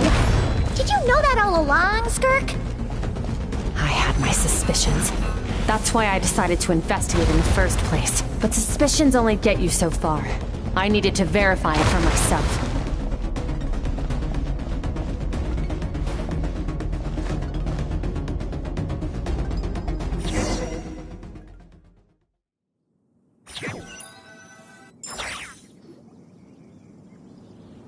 Phew. should be safe here, right? I no longer sense his presence. Can't have followed us out of that abyssal domain. Weaklings like him will find that my power is not so easily controlled. He won't be leaving that place until he's managed to digest it.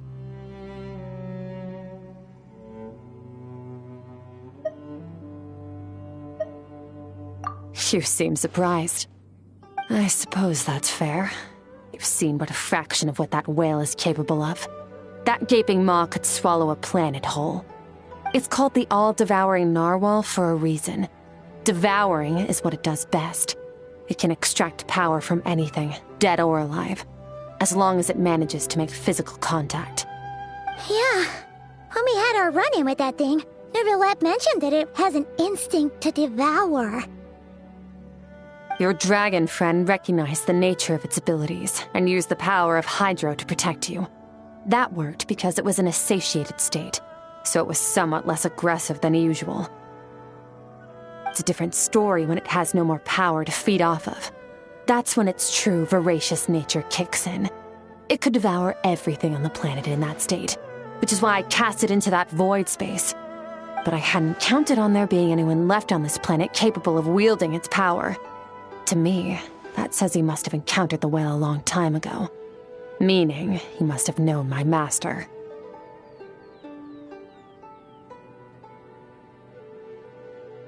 Exactly. It told me everything I needed to know. Hence why I said we both got what we came for. And I believe that brings our transaction to an end. Now that you're whole again, you can get back to your own journey. I'll handle the rest of this situation myself. No way! We can't leave now! Something was stolen from you because of us! We have to help you get it back! This isn't my first taste of failure or losing power. When you fall, you get back up again and become stronger. That's how it is. But what if that monster finds you before you're all better? Plus, how are you gonna get home? It's not like you can just go swoosh and open a door to the abyss again. Not without your full strength. So, sticking with us for the time being doesn't sound so bad, does it?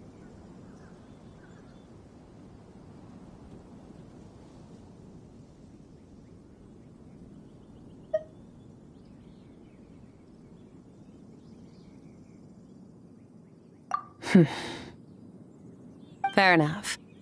Then take this. What is it? A bag of Mora. Nothing in this world is free.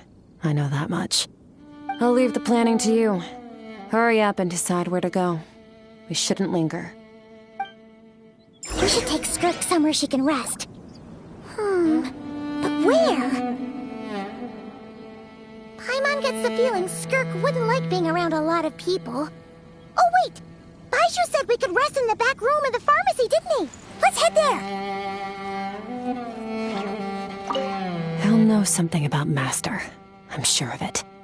Next time, I need to be ready. Oh, this. It's a star crystal suit. Abyssal energy is scarce in Tevat. Wearing this helps me access it more freely. It stores concentrated abyssal energy that I can draw from on the go. When the energy runs out, it reverts back to its original form. Fine. It was just a scratch.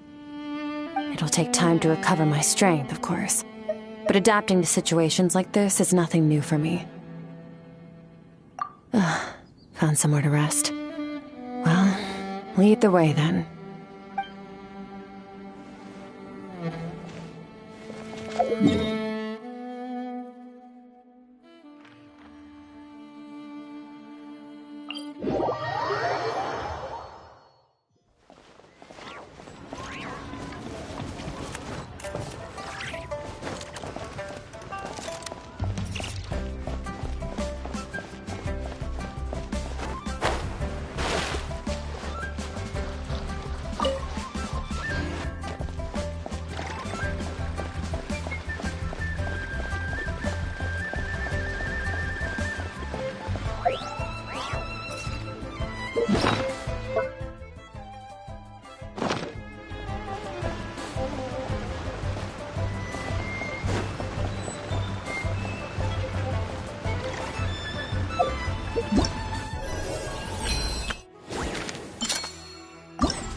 Huh. This bag from Skirk has a ton of Mora in it. Does she have a job or something? Wait, no. After what we saw at Wamin Restaurant, that seems impossible. Can you imagine? It would go something like... I'll be collecting my paycheck now, boss. Oh, sure thing. Wait, who are you? Have we met? Huh. Can't hold a job if you make everyone forget about you. So, what did you do to get all this Mora? Claimed some buried treasure, took care of a few monsters that were causing trouble.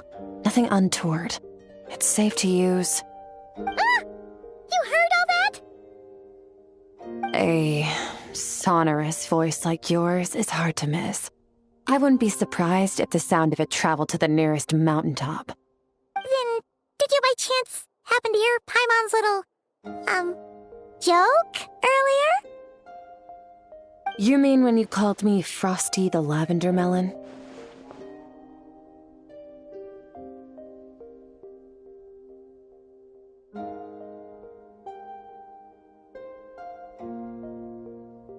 No, sorry. Paimon totally misspoke just now. She didn't say that at all. It was, a Paimon lookalike.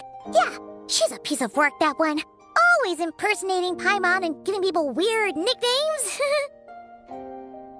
Okay, fine. The truth is, Paimon didn't like you all that much at the start. But things are different now.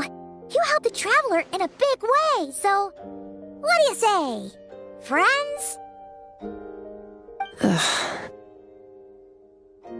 I noticed there was only one bed. Go ahead and get some rest. Wait, what about you? I don't get tired, and I don't need rest. I'm going to practice my sword work. That should help me regain some strength. But your shoulder... Hey, don't just leave! Whatever. Let her tire herself out. She'll come back eventually. Let's get some sleep, Traveler. That comfy bed is calling, Paimon.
Quiet.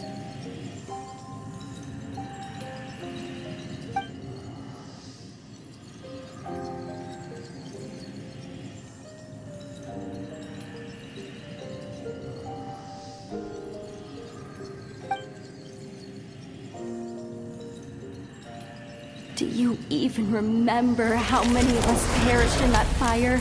How many bodies were left to rot on the scorched earth? Yet you alone live on. Keep your gaze fixed on your blade. You don't deserve to rest. Run, Skirk. Run! Only death awaits us here. Keep running, and don't ever look back.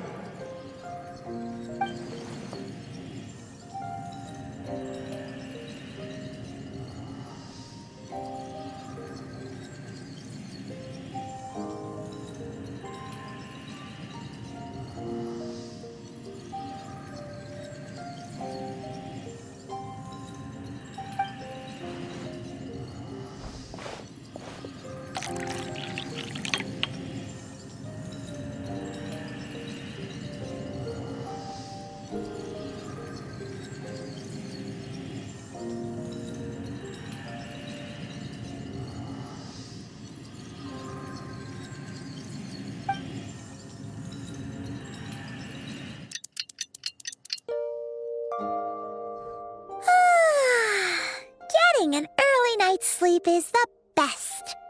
That was so comfy. Wait, Skirk? Have you been sitting out here the whole night? The bed's all yours if you want it.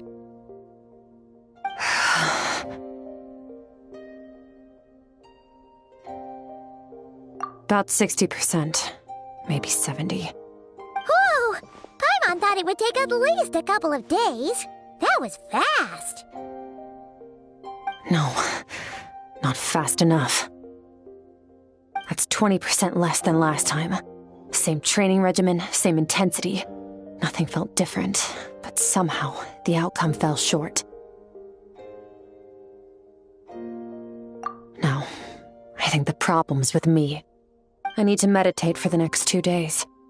Deep introspection should help me find the issue. Ooh, sounds intense. We'll watch over you in the meantime, then. Thanks. See you in 2 days.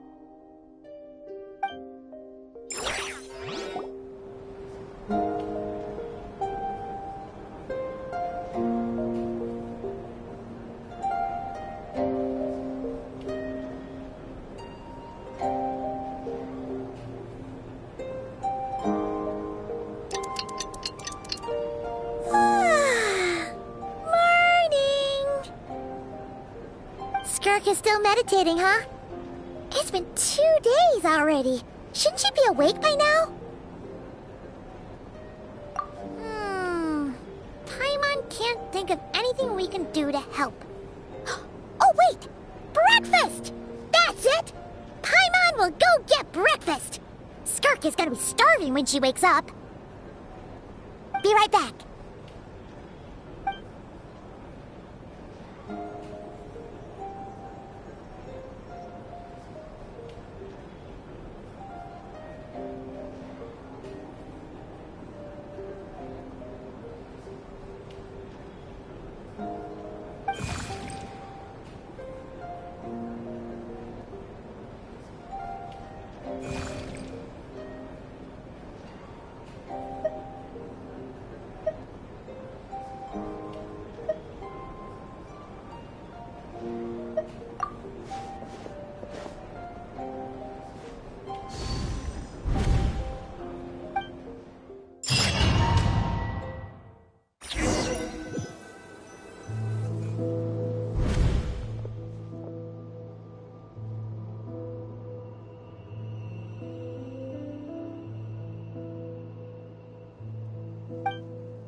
That's right. This is Skirk's inner world. Think of it as the threshold between the soul and dreams. This isn't your first time here, but what you remember is probably a space covered in darkness. I only managed to illuminate a small portion for you back then. Actually, it's my first time talking to someone like this. I only managed to break free and bring you here because the injury weakened her power. I guess that's why I can speak again, too. Call it fate, if you want. I think that's the word they use in this world for lucky coincidences like this, right? Now, before I take you to her, I gotta ask. You're the first outside visitor to ever come here, so what's your impression of this place?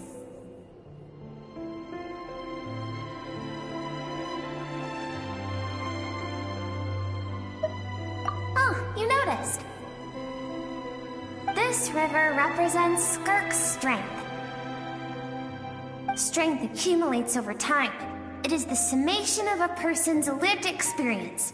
So this river is where all the fragments of Skirk's life should converge into a single stream of memories and emotions, flowing forward as one.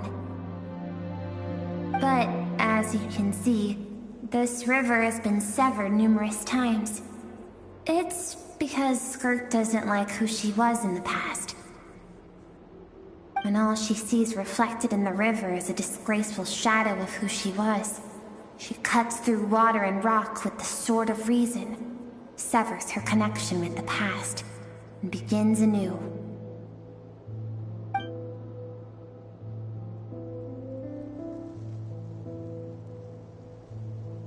You must learn to shut out all the pointless emotion. Crush the self that makes you weak, and become master over your physical form. This isn't my first taste of failure or losing power. When you fall, you get back up again and become stronger. That's how it is.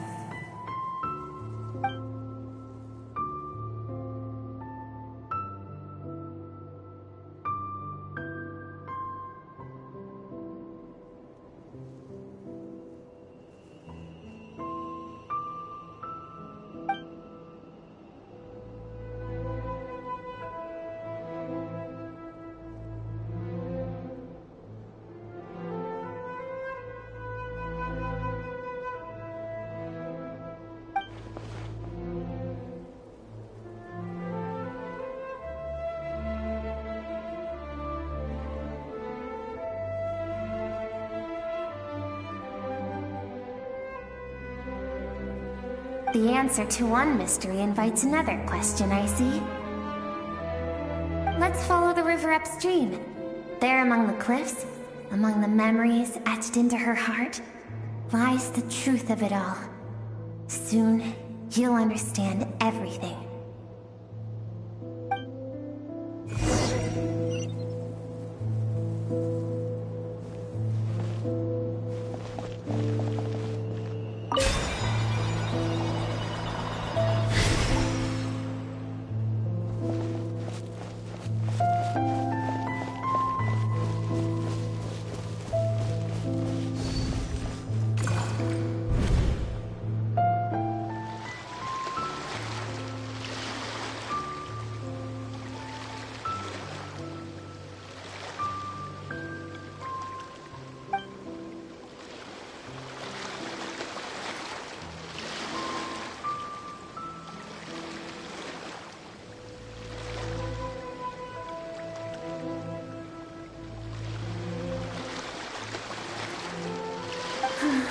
I've always thought that, even when falling leaves don't come from the same tree, they can still form bonds of kinship when they meet. Like meteors, you both made a journey through the stars. Both travelers who have landed on a planet that is not your home. Yet, when she first noticed your presence, although she hesitated for a moment, she still chose to walk away. Indifferent as ever.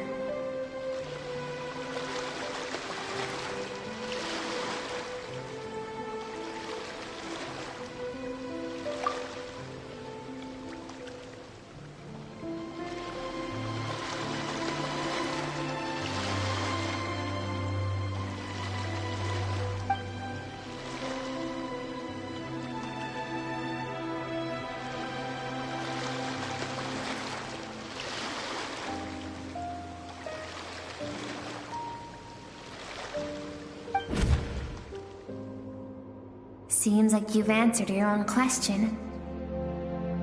Skirk sees herself as a trespasser in this world. She's made a conscious choice to avoid altering its path. But the reason for that decision stems from events much earlier on in her life. Let's keep going. It's still a long way to the source of the river.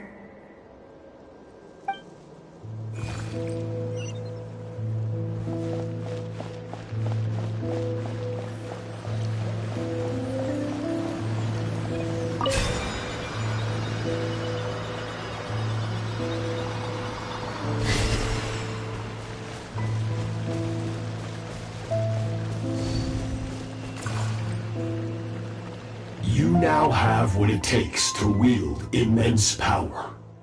From this day forth, I shall teach you no more. No one can become a worthy warrior through imitation alone. I have given you fangs and claws. Now, you must learn to hunt. You wish me to travel the world beyond on my own, Master? Indeed. Make new friends. Embark on your own journey. And piece together a new future from the shattered remnants of your past. We will still have contact through the Abyss. But know this. One day, I will take the life you worked so hard to rebuild and reduce it to ashes. Just like the fire that haunts your mind. Why do you do that? I have told you before, fear is the catalyst for human evolution. You have tasted loss. You have known fear, so deep it can be felt in the bones. But as living beings, we all have an instinct to detach from that which harms us. And thus pain dampens over time, and the acrid taste of fear becomes but a distant memory. Yet now, I have bestowed upon you the gift of fear eternal. It will drown you in the nightmare of your childhood, or it shall drive you to defeat me, whatever the cost.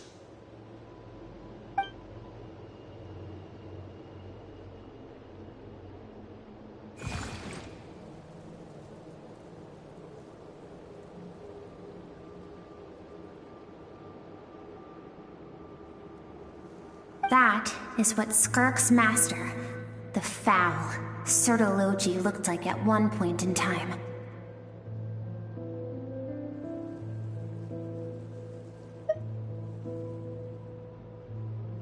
Of course, as a higher being, physical form is a triviality to him.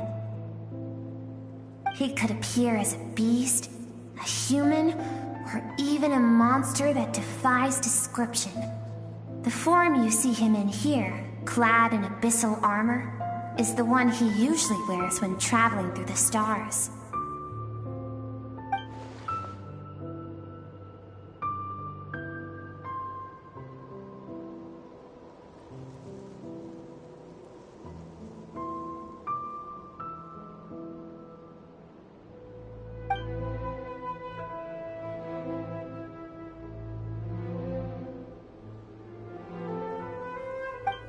For certain reasons, I need to bridge the power gap between me and my master as quickly as possible.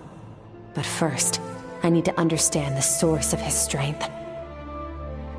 To do that, I need to follow in his footsteps, walk the path he once walked, and somewhere along the way, I'll find out how to defeat him.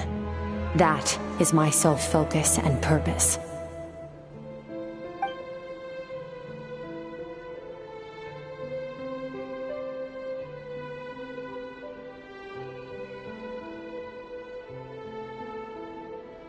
I'll let you in on a little secret. The real Sertologi is terrifying. The scope of his power is impossible to understand until you experience it firsthand. It is absolute, the power to crush all things. Shall we keep going? Let's see. We're about halfway there.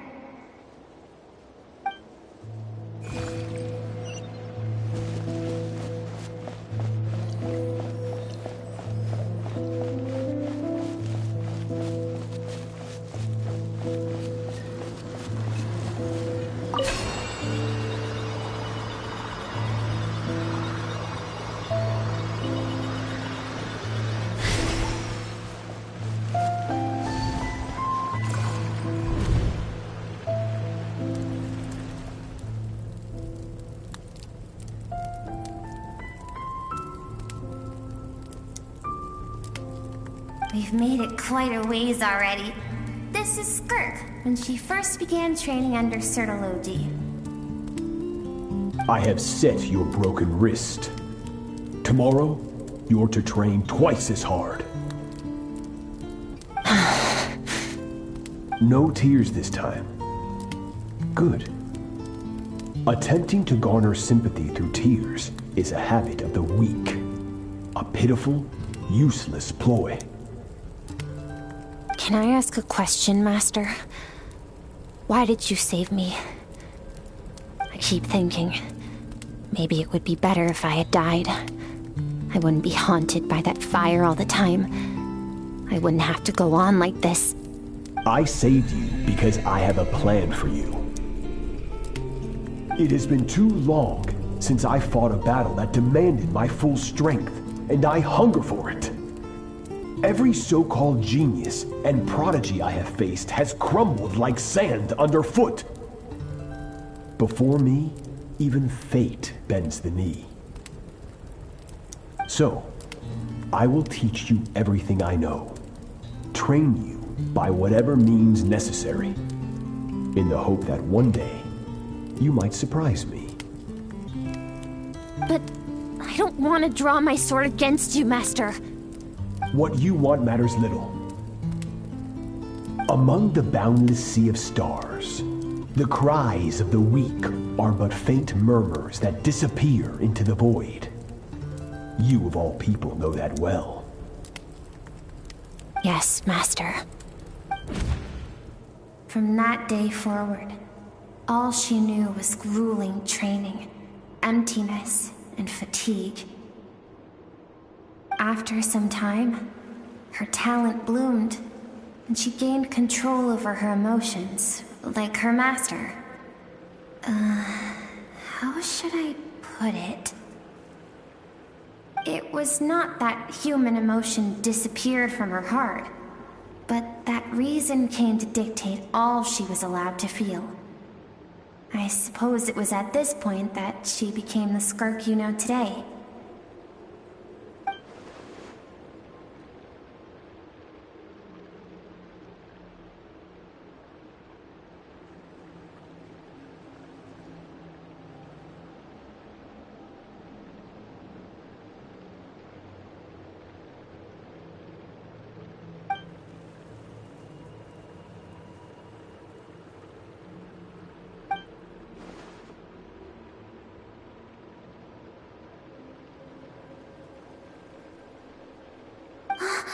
We're nearly there. I almost don't want to reach the end. Well, shall we? This is the final stretch.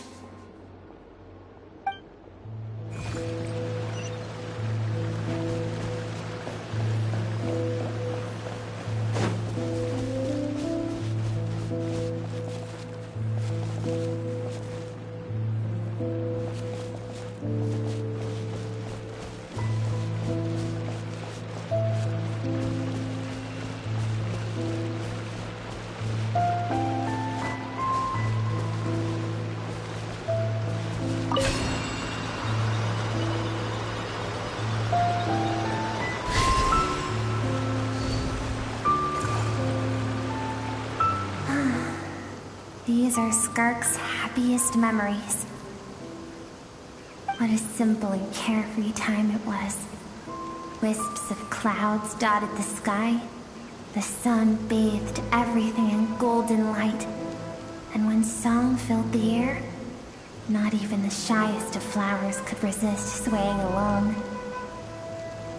This is Skirk's homeland.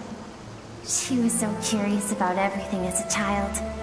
Always skipping school to go exploring instead.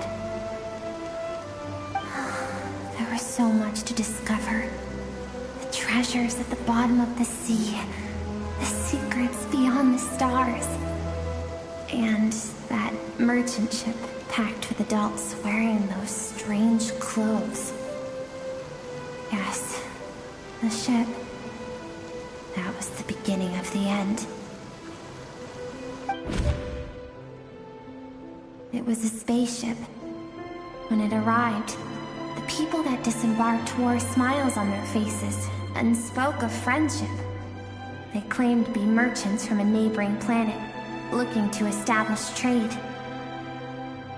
Skirk's parents, her relatives, her neighbors, everyone welcomed the newcomers with open arms and allowed them to explore the planet. To them, the visitors were guests and should be treated with hospitality. No one had any idea of what was to come.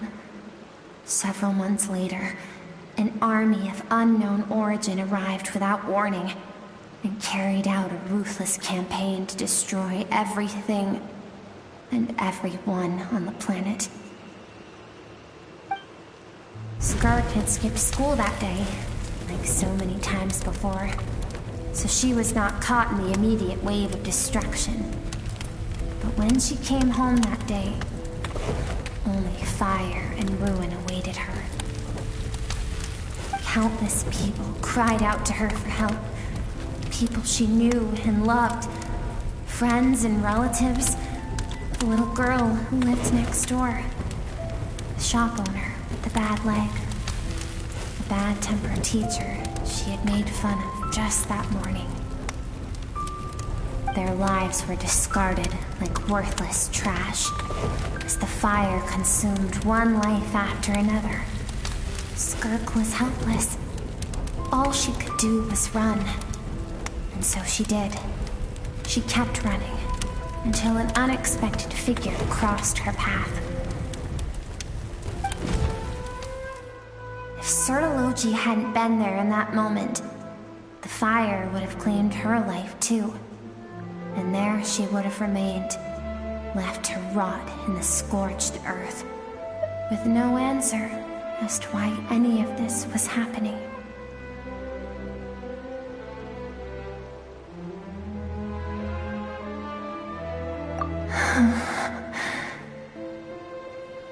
Because she and her people were seen as a threat.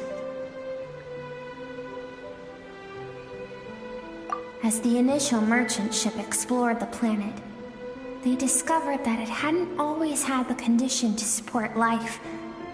Yet there was evidence of human activity, even during the periods of extreme heat or cold in the past.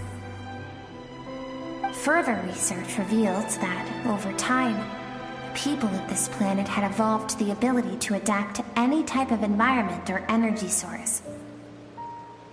For that reason, the outsiders viewed them as a potential threat and decided to eliminate them before the threat could rear its head. And so, the army was called, and the so-called danger was wiped from the face of the planet.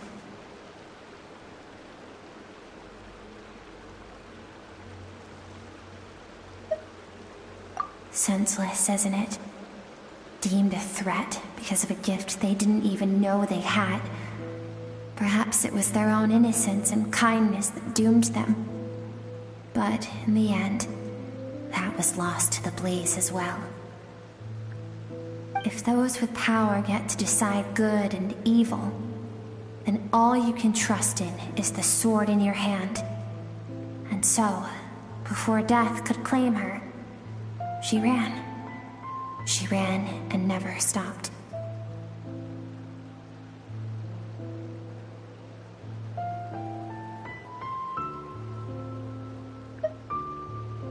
No one wants to relive their most painful moments. Well, that brings us to the end of the story. This is as far as we can go. Skirk is waiting over there. For both of us. Let's go to her. It's time to fulfill my purpose. And my greatest wish over all these years.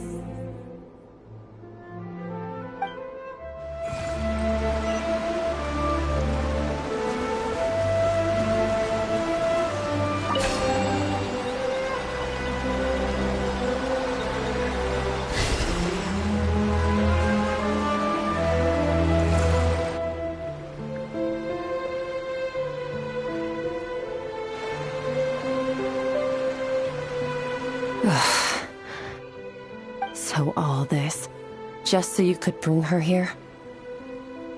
I have things to say to you. Well, to me. I want someone to witness our reconciliation, even if it takes an argument to get there. And she is the best choice in this moment.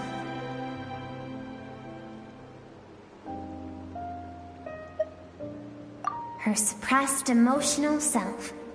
The version of herself she keeps locked in the recesses of her mind, stifled by reason.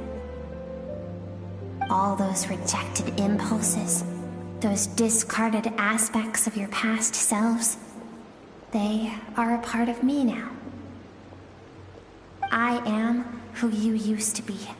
Someone you have refused to face for too long. So, I came to face you instead. You're wrong. I've faced you all along. And that's exactly why I keep you locked here. Your existence makes me weak. Moments of joy and longing are when we are most vulnerable. Don't forget, it was a penchant for goodness over reason that doomed our homeland in the first place. The vastness of the universe renders everything insignificant. Our feelings most of all. Even so, learning from the mistakes of the past doesn't have to mean erasing everything. Strip yourself of your so-called weaknesses, emotions like kindness and empathy, and what makes you any different from the ruthless soldiers who slaughtered our people? The difference is that I'm doing what is right, what is necessary. I allow you to exist, but with limited freedom. That is the greatest kindness I can offer. I've shouldered everything you couldn't carry. I rose above the numbness and emptiness, and it was cold, unfeeling reason that brought me this far. It made me who I am. It made me strong. That is the problem. I want to shoulder those things together. On the grand scale of the entire universe, maybe our feelings are vanishingly small, but why should that mean they don't matter? Emotion gives warmth to the cold expanse of space. It gives meaning to the world around us. Think back to those nights of gazing at the stars, those afternoons of exploring the unknown. Think back and let them grant you peace. A brief respite from the pressure you put on yourself.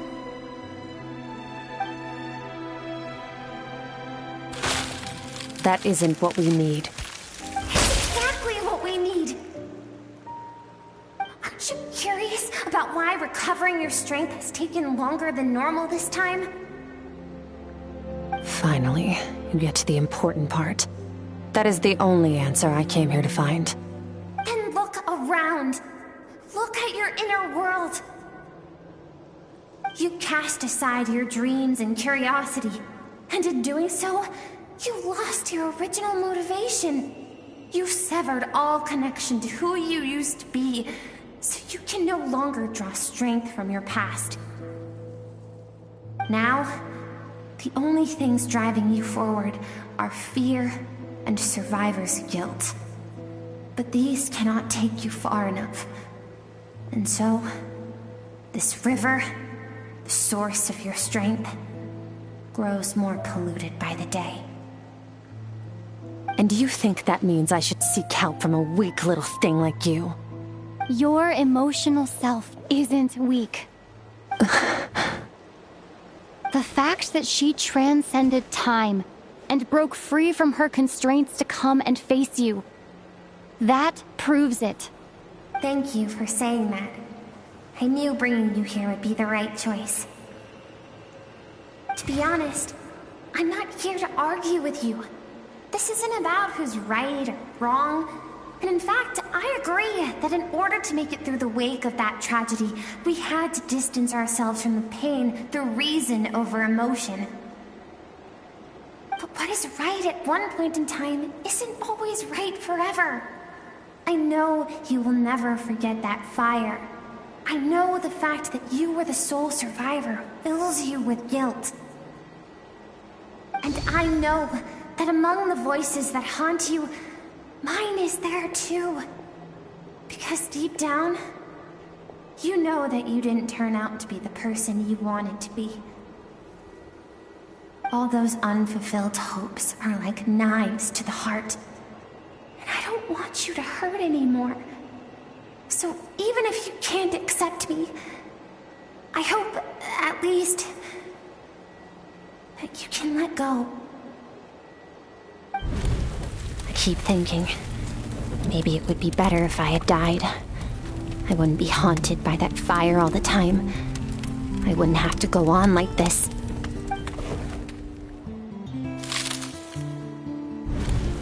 Your dad and I, we're not afraid to stare death in the face, but we need you to survive.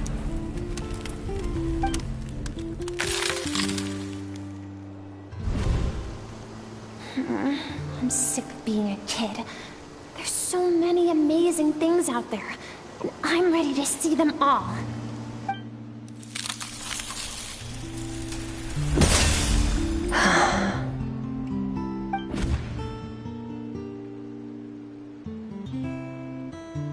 I remember.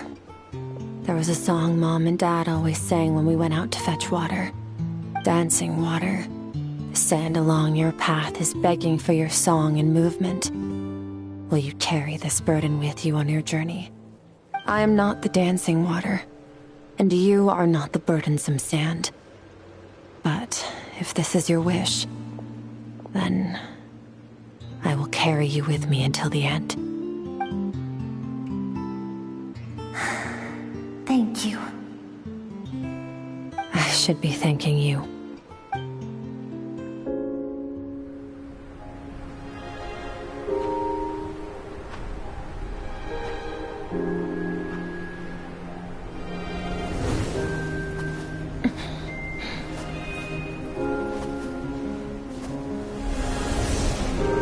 Run, Skirk, run! Remember, leave no one alive! Heed my words, Skirk. Let fear take root in your soul. Did you survive?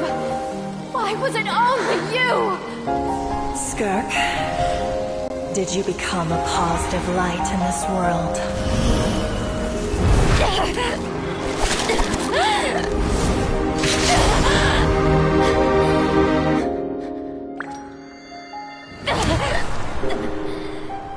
Hey, this doesn't have to be the end.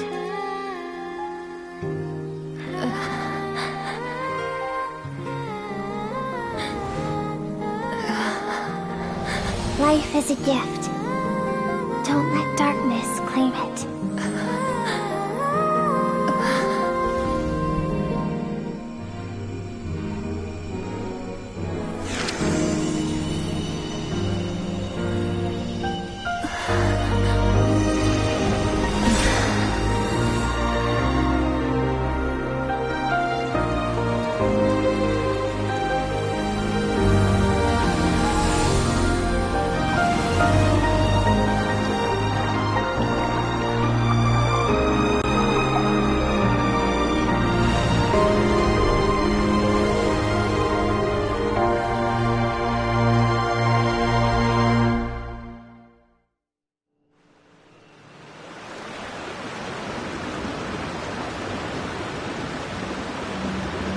So, you saw my memories then.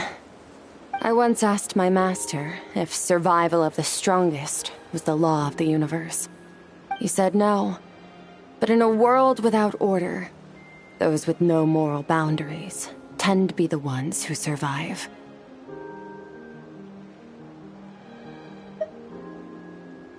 That's why, after hearing his answer, an idea came to mind. An idea that, one day, I would create a new world order. One in which there would never be another tragedy like that fire. One in which power was not the law of the land. But that means I must defeat him. Because my master, Sertologi, is, at the core, a defier of all rules and order. Yes, and not just because of the gap in our abilities, but also because I have no reason to see him as an enemy. Although his decision to train me was not made out of kindness, he did everything a master should. He saved my life, taught me the sword and the principles of strength, and for that, I respect him. I know, and it's not something I want, but Master never goes back on his word. I have to treat everything he says as a promise. He's no longer into that, but he sends me messages through the abyss every now and then. Most of them are simple greetings, or an answer to one of my questions. Every time I hear from him, my heart skips a beat. And I wonder if this is the moment where he'll finally appear before me and tear down everything I've built to pieces. Maybe that means I do live in eternal fear, just like he said. Yes, I respect him, but I'm also afraid of him. And for that reason, the pursuit of strength consumes every moment of my life. I don't know what Master has planned, but I have to be ready.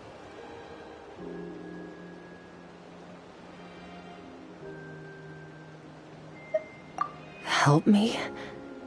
Why? This isn't your fight. Because if we want to build the world we both want to see, everyone has to be willing to fight for it. If we all do our part, we can make the entire universe a kinder place.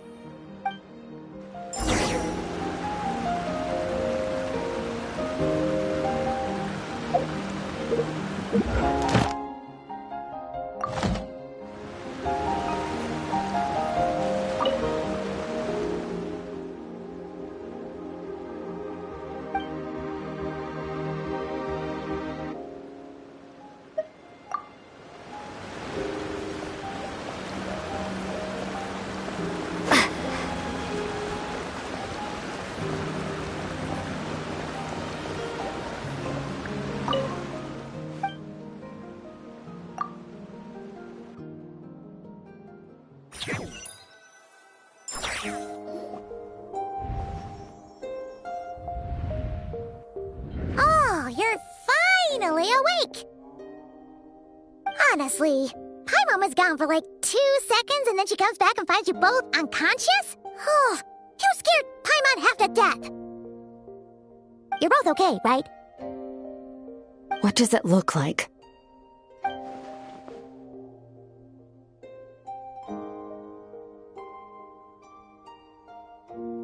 Only water from the source can cleanse the rot and filth that flows from the past into the future. I taught you to incorporate the experiences from your journey into how you fight. I suppose what happened today will become an inseparable part of who I am. Okay, so Paimon feels like she's missing some important context. But whatever. Paimon brought back tons of delicious snacks! Let's dig in!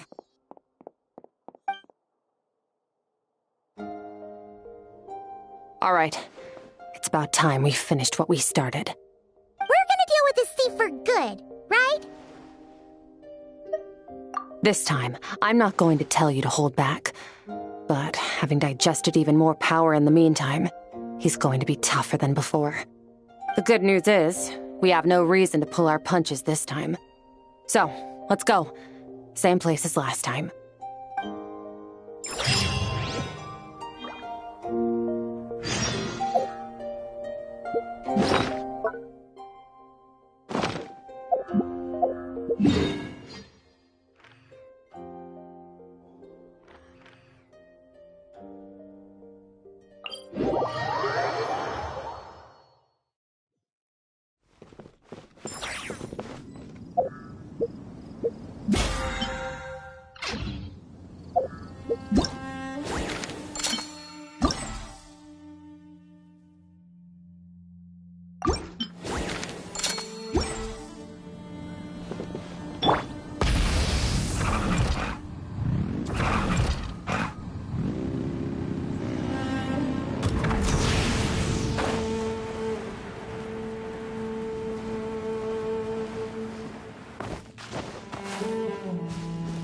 Rev the engines!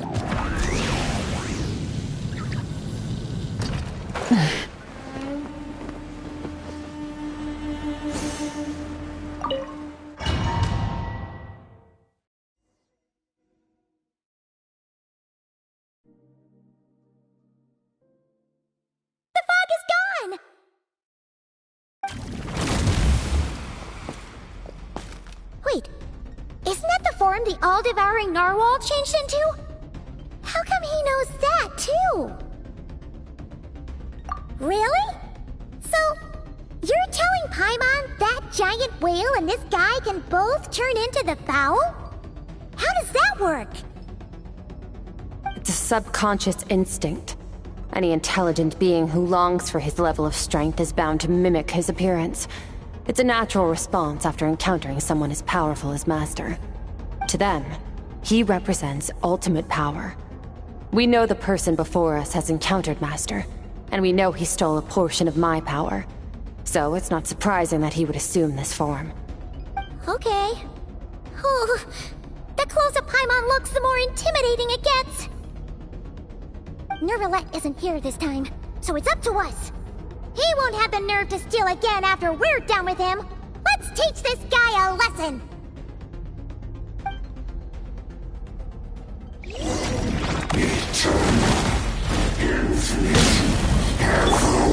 Wipe out! Ha! Paradigm shift! Extinguished! Ha!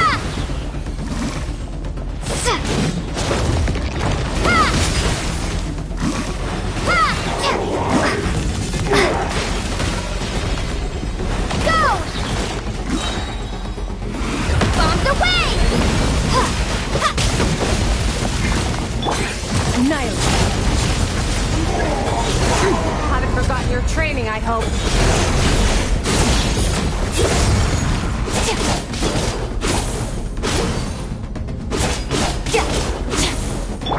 Water jet! Surge! Power!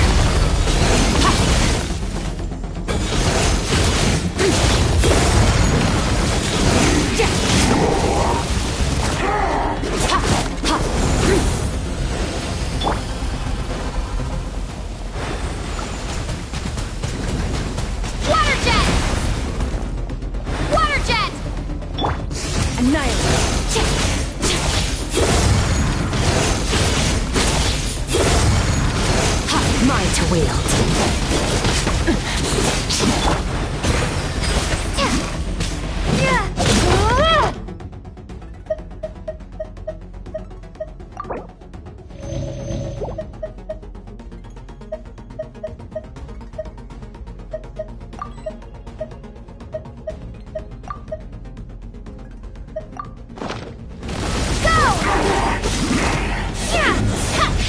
Beyond this world.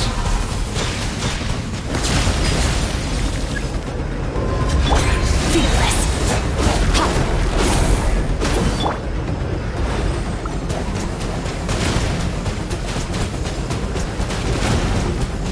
Water jet!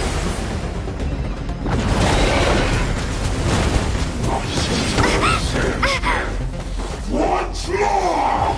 Water jet! Surge!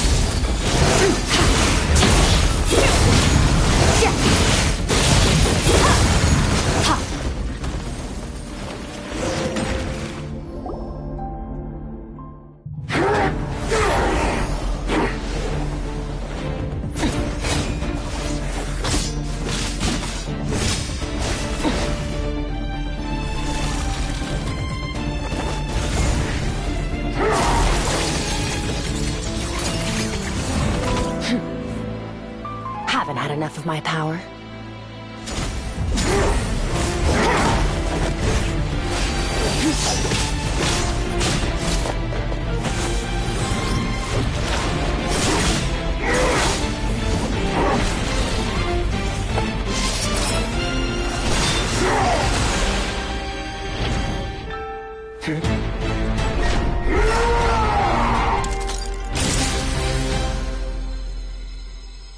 Well then, Let's see how much more of this power you can handle.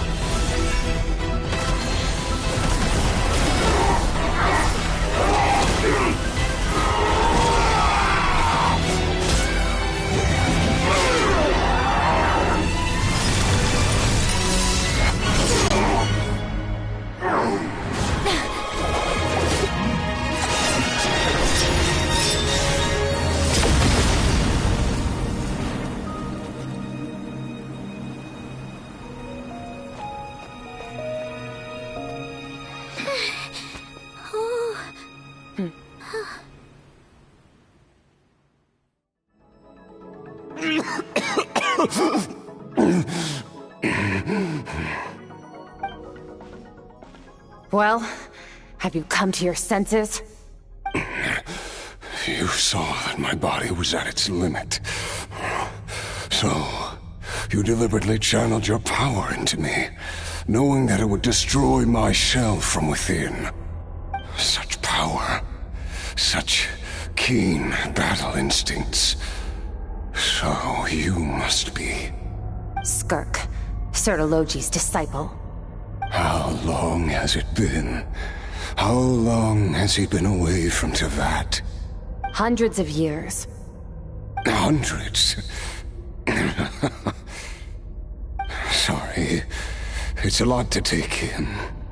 I should introduce myself. I am Skofnungar, a friend of your master and one of his followers. This is the first time I've heard your name, Skirk. But hundreds of years ago, I knew you existed. And I knew you would come here. Hundreds of years ago? Sounds like you and Master have quite the history. Care to tell us about it? Of course. Might as well take advantage of a clear head while I can. The story starts a long, long time ago. I was born into a noble family in Conria. As the eldest son, I was set to inherit our title. But I contracted an incurable illness as a child, and everyone gave up on me. I trained the sword harder than anyone else, defeated all of my peers. But it was all in vain. When other people looked at me, all I saw in their eyes was pity or a strange glee in my misfortune. Even my parents were just waiting for me to die. Over time, my heart hardened, and I became aimless. That was the point where I met your master, Sertologi. We were similar in age, but different in background. He was born in prison, the son of criminals who had been sentenced to death. He spent his childhood wandering the streets, facing more criticism than the literary works in the Universitas Magistrorum.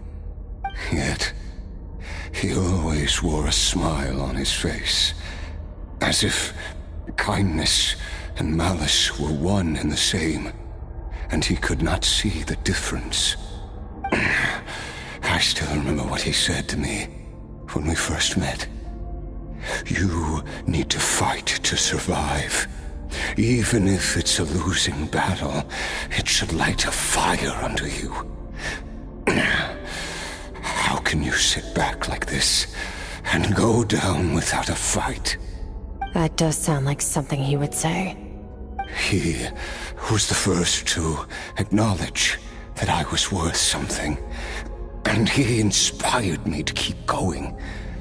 When we sparred together, it was the first time I'd actually felt the thrill of combat. When I was 10, he stole forbidden research materials and managed to cure my illness. It was like there was nothing in this world he couldn't accomplish. When it came to the human form, he was always intent on pushing the boundaries of possibility. But somewhere Along the way, I fell behind. My talents were nothing compared to his, and at some point, I realized he had pulled so far ahead, I was too embarrassed to even ask him to spar. After his grand endeavor was successful, he sought me out and said to me, "This planet no longer holds anything of interest to me, so I'm leaving. But first, I have an offer. I can use a power I have just refined to break the curse of immortality for you. Your death was once what we worked so hard to prevent. But the immortality you now face is a different kind of pain altogether." I'll pass. Immortality doesn't sound so bad to me. Since I can't die, it means I have an infinite amount of time to get stronger. Maybe I'll finally catch up to you one day, and we can spar like we used to. Are you sure? I cannot say when I will return. Your body, or rather, your soul, might not be able to withstand this curse. All I can do is try. After all, a wise man once told me, people need to fight for their own survival. Wise indeed. Nevertheless, if you grow weary of the pain of immortality, and wish to experience a good sparring match before you wither away, seek out my disciple. Disciple? Never thought I'd hear that word coming from you. Nor I. But Vedifenir said I was destined to find a disciple out there in the universe, and bring her to Tibet. You know as well as I, Vedifenir's prophecies are never wrong. Huh. Well, now I'm curious about who this disciple of yours will be. All Vedifenir said was that one day, the stars shall bow in her honor. Sounds pretty impressive. Of course. Only the most outstanding people would have the right to become my disciple. Still self-assured as ever, I see. But you're not wrong. I'll be leaving then. Oh, and if you are serious about getting stronger, I left you a little gift in the primordial sea. As I've said before, walk whatever path you want. Freedom means even the wicked get to make their own choices. Waiting for me in the primordial sea was the all-devouring narwhal, already beaten into submission by Sertologi. In its weakened state, I was able to cut off part of its flesh and sew it into my own heart. Your heart? That sounds like torture! How did you even survive that? Because, of course, I bear the curse of immortality. So, you used the curse to turn yourself into a vessel for power. Even with that whale's ability, devouring power like that is not something the human body can withstand. With your body and soul constantly at the breaking point, it was the curse of immortality that sustained you. But that is not the path to strength. You have to pour your heart into it, work for it, dream of it. Instead, you stole something that didn't belong to you, and it backfired. You're right. I should have known better, but I had already pushed myself to my limits, and he was still miles ahead of me. So I had to take a leap of faith. I miss your master. I miss the days when we were all together, troublemakers without a home. I don't regret the choice I made. But if you'll allow it, I do want to apologize. To both of you. After the beating we just gave you, I think we can call it even. You're an interesting one as well. Sertologi's disciple. That's a lot to live up to. It can't have been an easy experience. I know what he's like. He rules with an iron fist, using despair and fear to force you to catch up to him, all the while standing ever out of reach. We're like mountain climbers in the dark, never knowing how much higher we have to climb, or when we will see the sun again. True. But I made up my mind long ago. No matter how dark it gets, I will not give in to despair. I will overcome it. Besides, after hearing your story, I suspect what Master really wants is not a battle that demands his full strength, but rather a defeat without regrets. Oh? Since you're his friend, you must have some things in common. The first time we came here, when you stabbed me through the fog and stole my power, I felt no emotion coming from that spike. But when you had to devote all your strength fighting me just now, I could feel joy and passion emanating from your blade. It was the joy of a researcher discovering the truth of the world. The joy of an artist uncovering a temple of wonders. Interesting. I'm certain I didn't express those emotions outright. Yet you were able to read them from my blade, like a glimpse into my inner world. You're right. That battle brought me an unbridled sense of joy, and my defeat brings me no regret whatsoever. Exactly. I think Master also craves a battle like that. One where his opponent forces him to use all his strength, unlock the extent of his potential, and transcend his own limits. A battle to end all battles. After which, all can come to an end, including, perhaps, his life. For that very reason, good and evil are meaningless to him. He has one purpose, one goal: to complete himself. It's one of the secrets to his strength. Perhaps you're right. Perhaps that is his goal. What a battle that would be. Oh, to witness such a...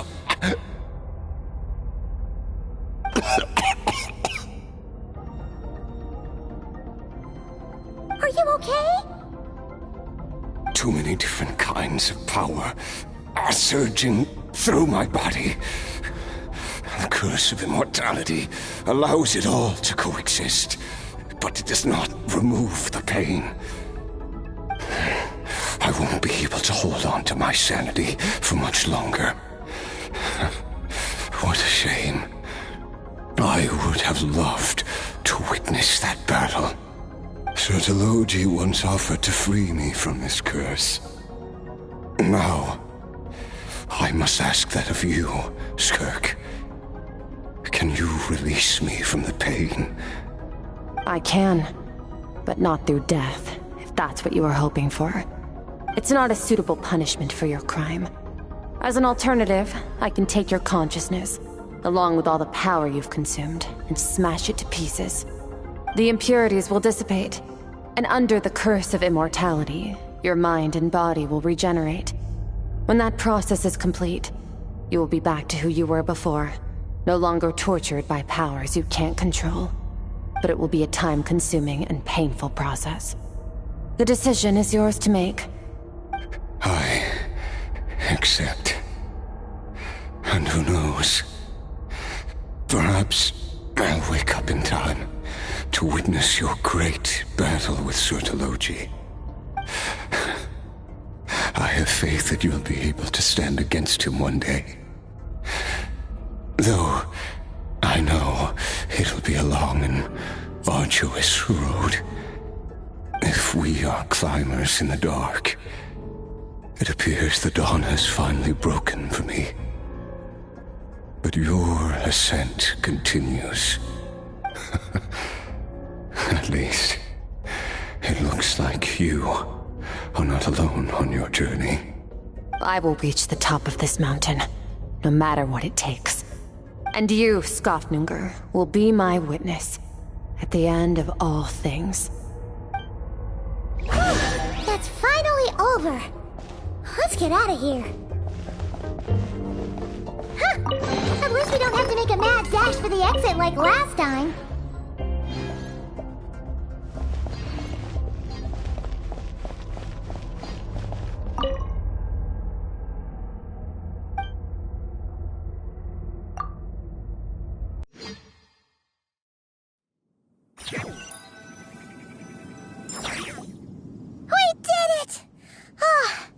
It's only been a few days, but it feels like forever.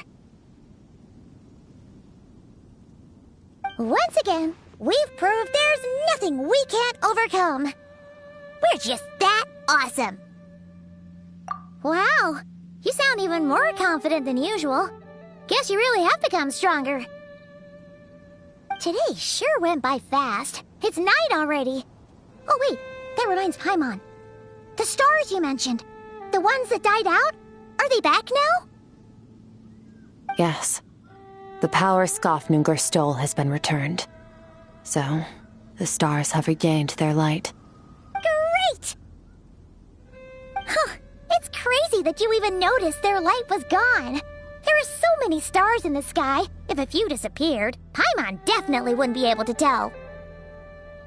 I suppose it's because I have gazed upon this sky for centuries. The false stars, hanging in the meticulously planned sky, glittering with rotten light. It's not real.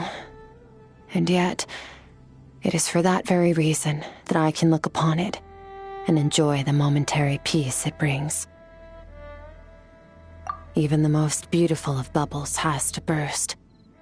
We will return to the real universe one day, whether of our own volition or not. Time marches ever forward. Even the innocent and naive will taste life's bitterness. Yet through hardship, we grow until we learn to seize the sands of time for ourselves and uncover our true strength. Though we gaze upon a false sky, its vastness and majesty is palpable. One can only wonder, what is it going to take for kindness to reign supreme in the vast expanse of the universe? Ugh, this is all going over Paimon's head. But if she knows one thing, it's that the Traveler always finds a way. Ever since we met, she has filled Paimon's days with happiness. No matter how tough things get, she always finds a way to make it better. If it's too big a job for one person, then we'll do it with two. And if two's still not enough, then three. We've met so many amazing friends and accomplished so many amazing things. As long as we don't give up, we can make any wish come true. I suppose when it comes to you, anything is possible. Well, I should be going. Now that my power is no longer isolated from my emotions, I need more practice to get used to it. I suppose fate will decide. Maybe we'll bump into each other on the street. Or maybe we'll reunite on a different planet entirely. Regardless, reunions and partings are but passing moments. More than anything, I hope that at the end of this journey, wherever it takes us, we stand in a world reborn.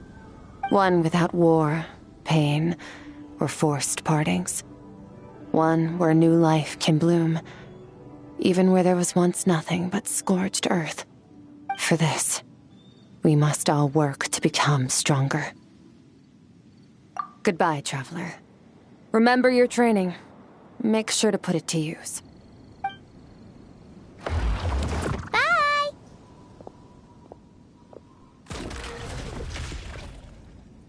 Is it just Paimon, or is she being nicer than before?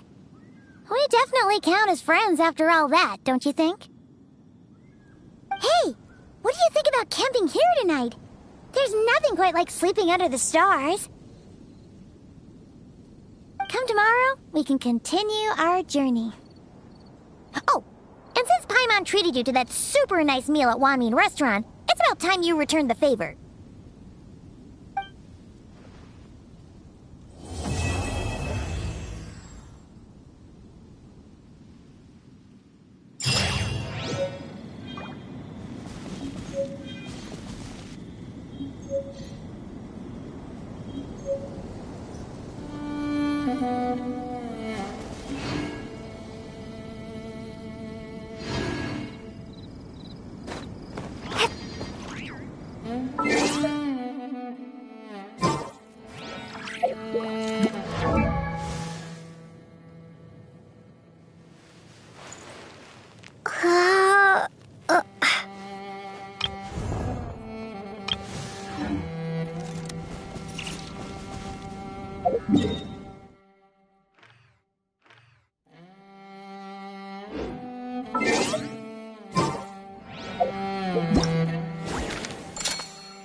Ad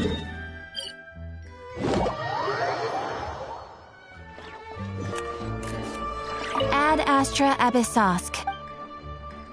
Thank you for completing today's commissions. Here is your reward.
You can call me Columbina, or Kutar, or Moon Goddess. Whatever you prefer. I'm used to having many names. The moon's blessing is yours, whenever you might find yourself in need.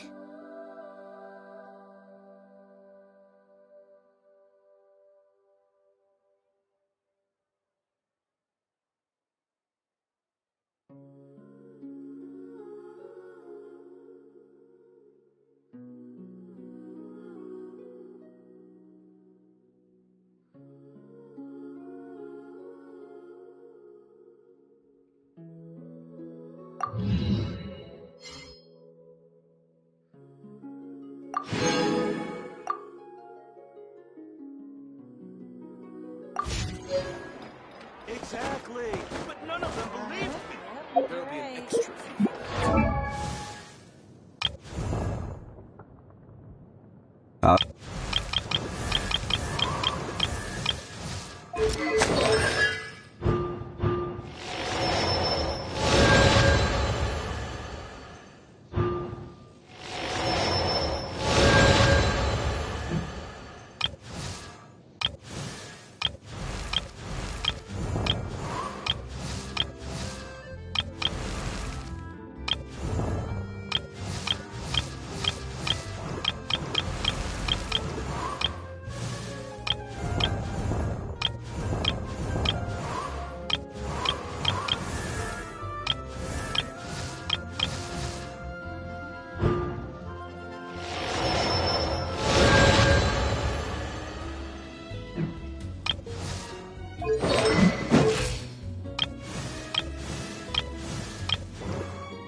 By the eternal moon, the tides shall surge.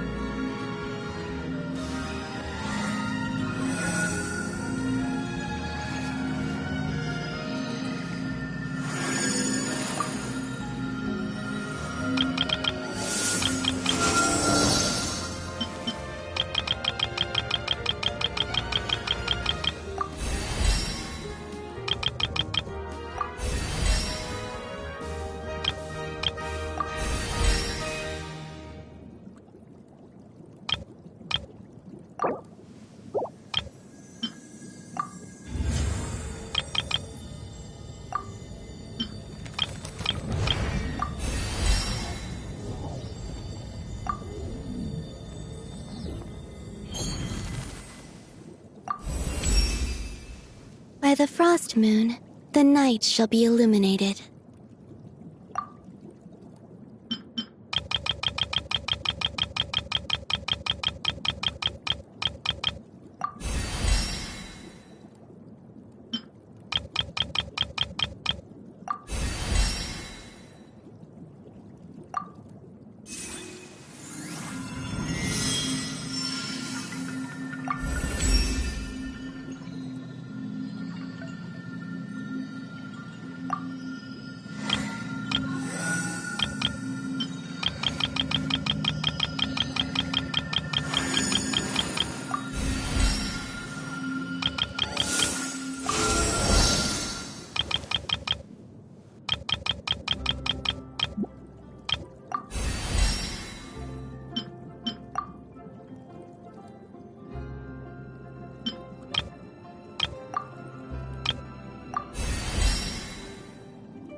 Exactly. But none of them believe.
Full throttle!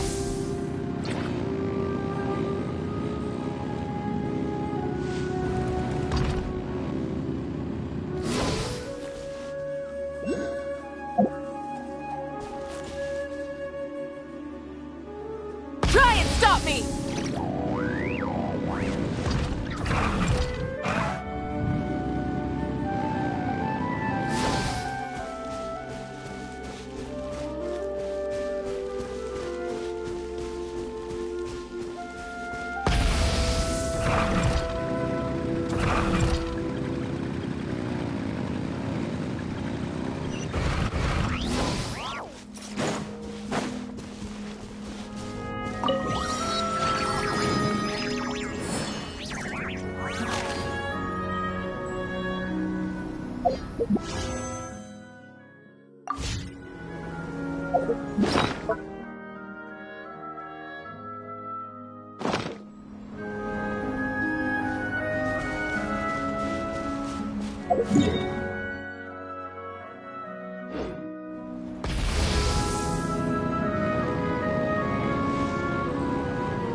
Rev the engines!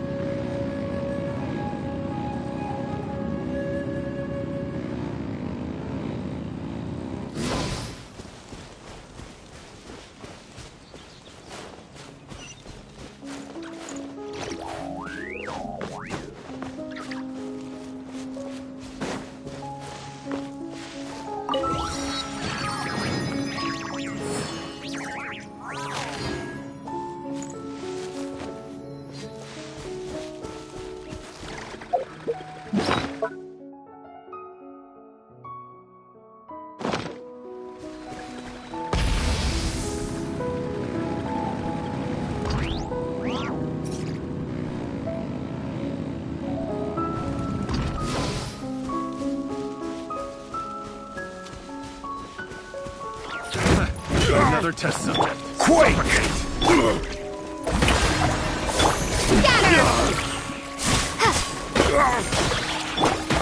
Yoo-hoo! Let the world collide! Rise! Crumble! Order guide you! Rise! Suffocate! Quake!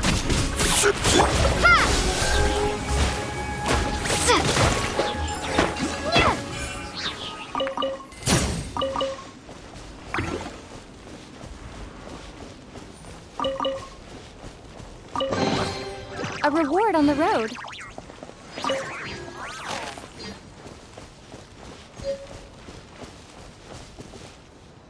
Shower me with praise! Ah!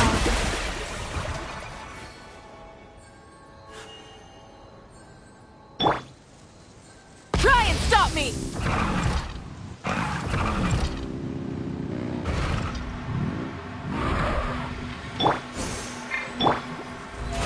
How brilliant!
Greetings.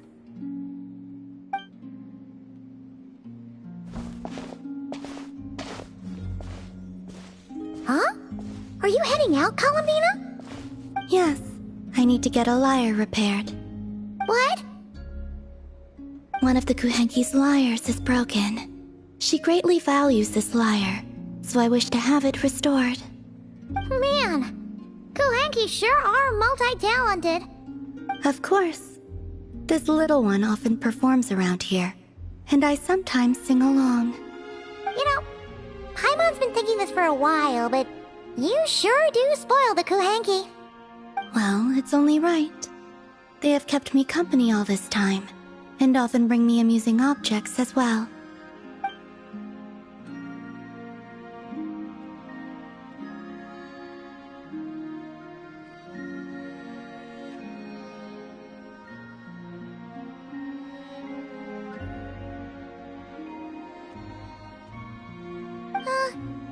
If you don't mind Paimon asking, how do you plan to fix this lyre? Didn't you say you didn't want to be seen by others? In the past, small animals or Kuhenki would help deliver broken objects to an artisan's doorstep for me. All I had to do was wait for the artisan to find it.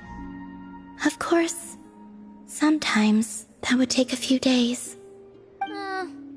Seems like a roundabout way of doing things.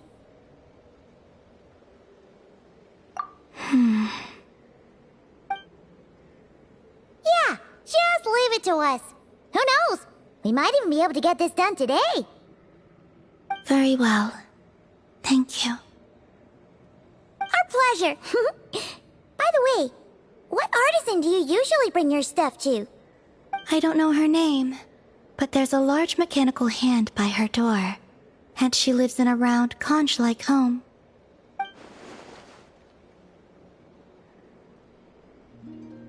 The aroma of crumb cakes often wafts from within as well. Yep, that clears it up for sure.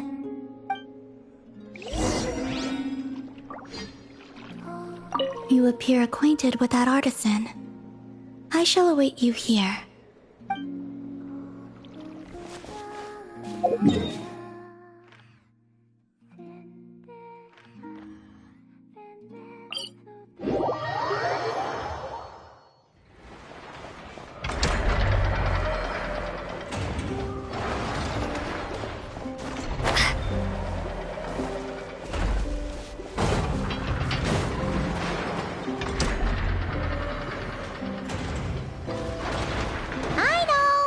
Are you home?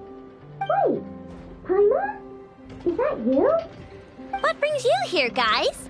Bring me any snacks? Paimon knew you'd say that. Here, we got you these on the way. Quick, hand them over. Inepha's gonna be back soon. So, you here to hang out? What sort of fun things should we do? Actually, we need your help with something.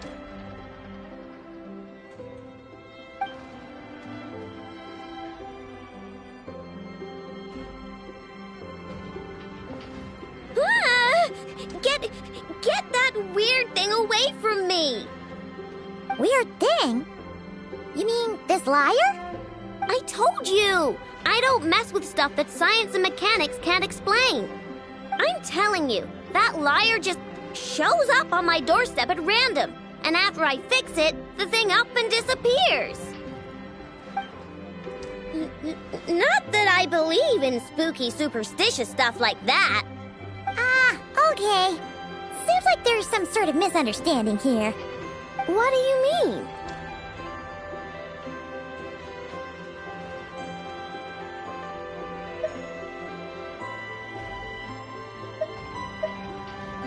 Yeah, she doesn't mean any harm. She just has her reasons for taking the lyre back without being seen.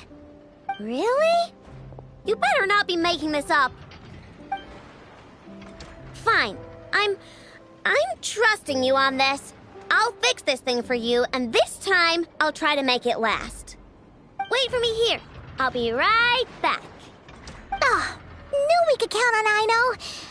Oh, Paimon feels feels a little bad. Columbina's random item drop-offs had her so freaked out, though.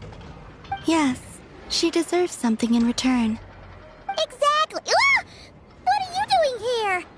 You scared us. I have something to give you. Huh? What are these? A few trinkets the Kuhenki collected.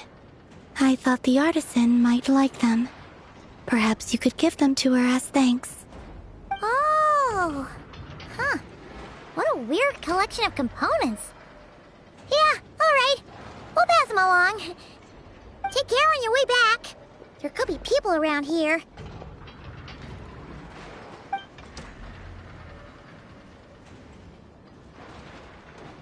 Huh? What is it?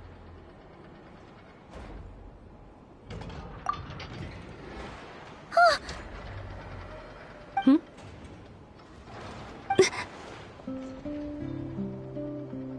Analyzing appearance.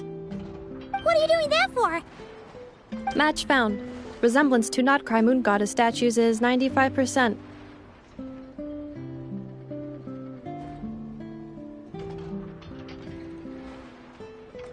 Increased heart rate detected in the traveler.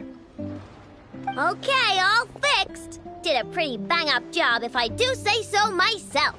It shouldn't break ever again. Also, about those What was that last part, I know? Those snazzy new components worked great, too. Huh? Who's that behind you?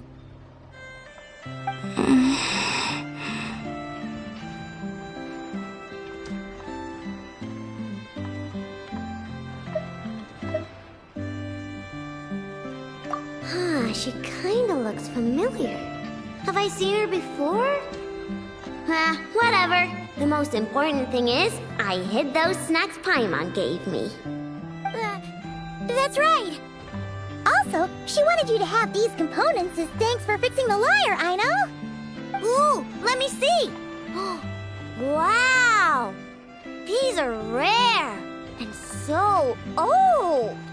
You sure I can take them? Yes. Thank you so much! If you ever need anything else fixed, just come find me. No need to be shy. Well, we got places to be, so, I know, Ineppa, we'll swing by some other day, okay? Oh, we've gotta get the damselette out of here, or Ineppa will recognize her for sure. Oh, sure. See you some other time. I gotta do some cleanup quick, or Ineppa's gonna find the snack crumbs. Alright, until next time. I know. Yeah? Would you like to frame these components or preserve them in any way? What? Why would I do that? They appear to be gifts from the moon goddess. Huh? What are you talking about? Remind me to check your circuits later.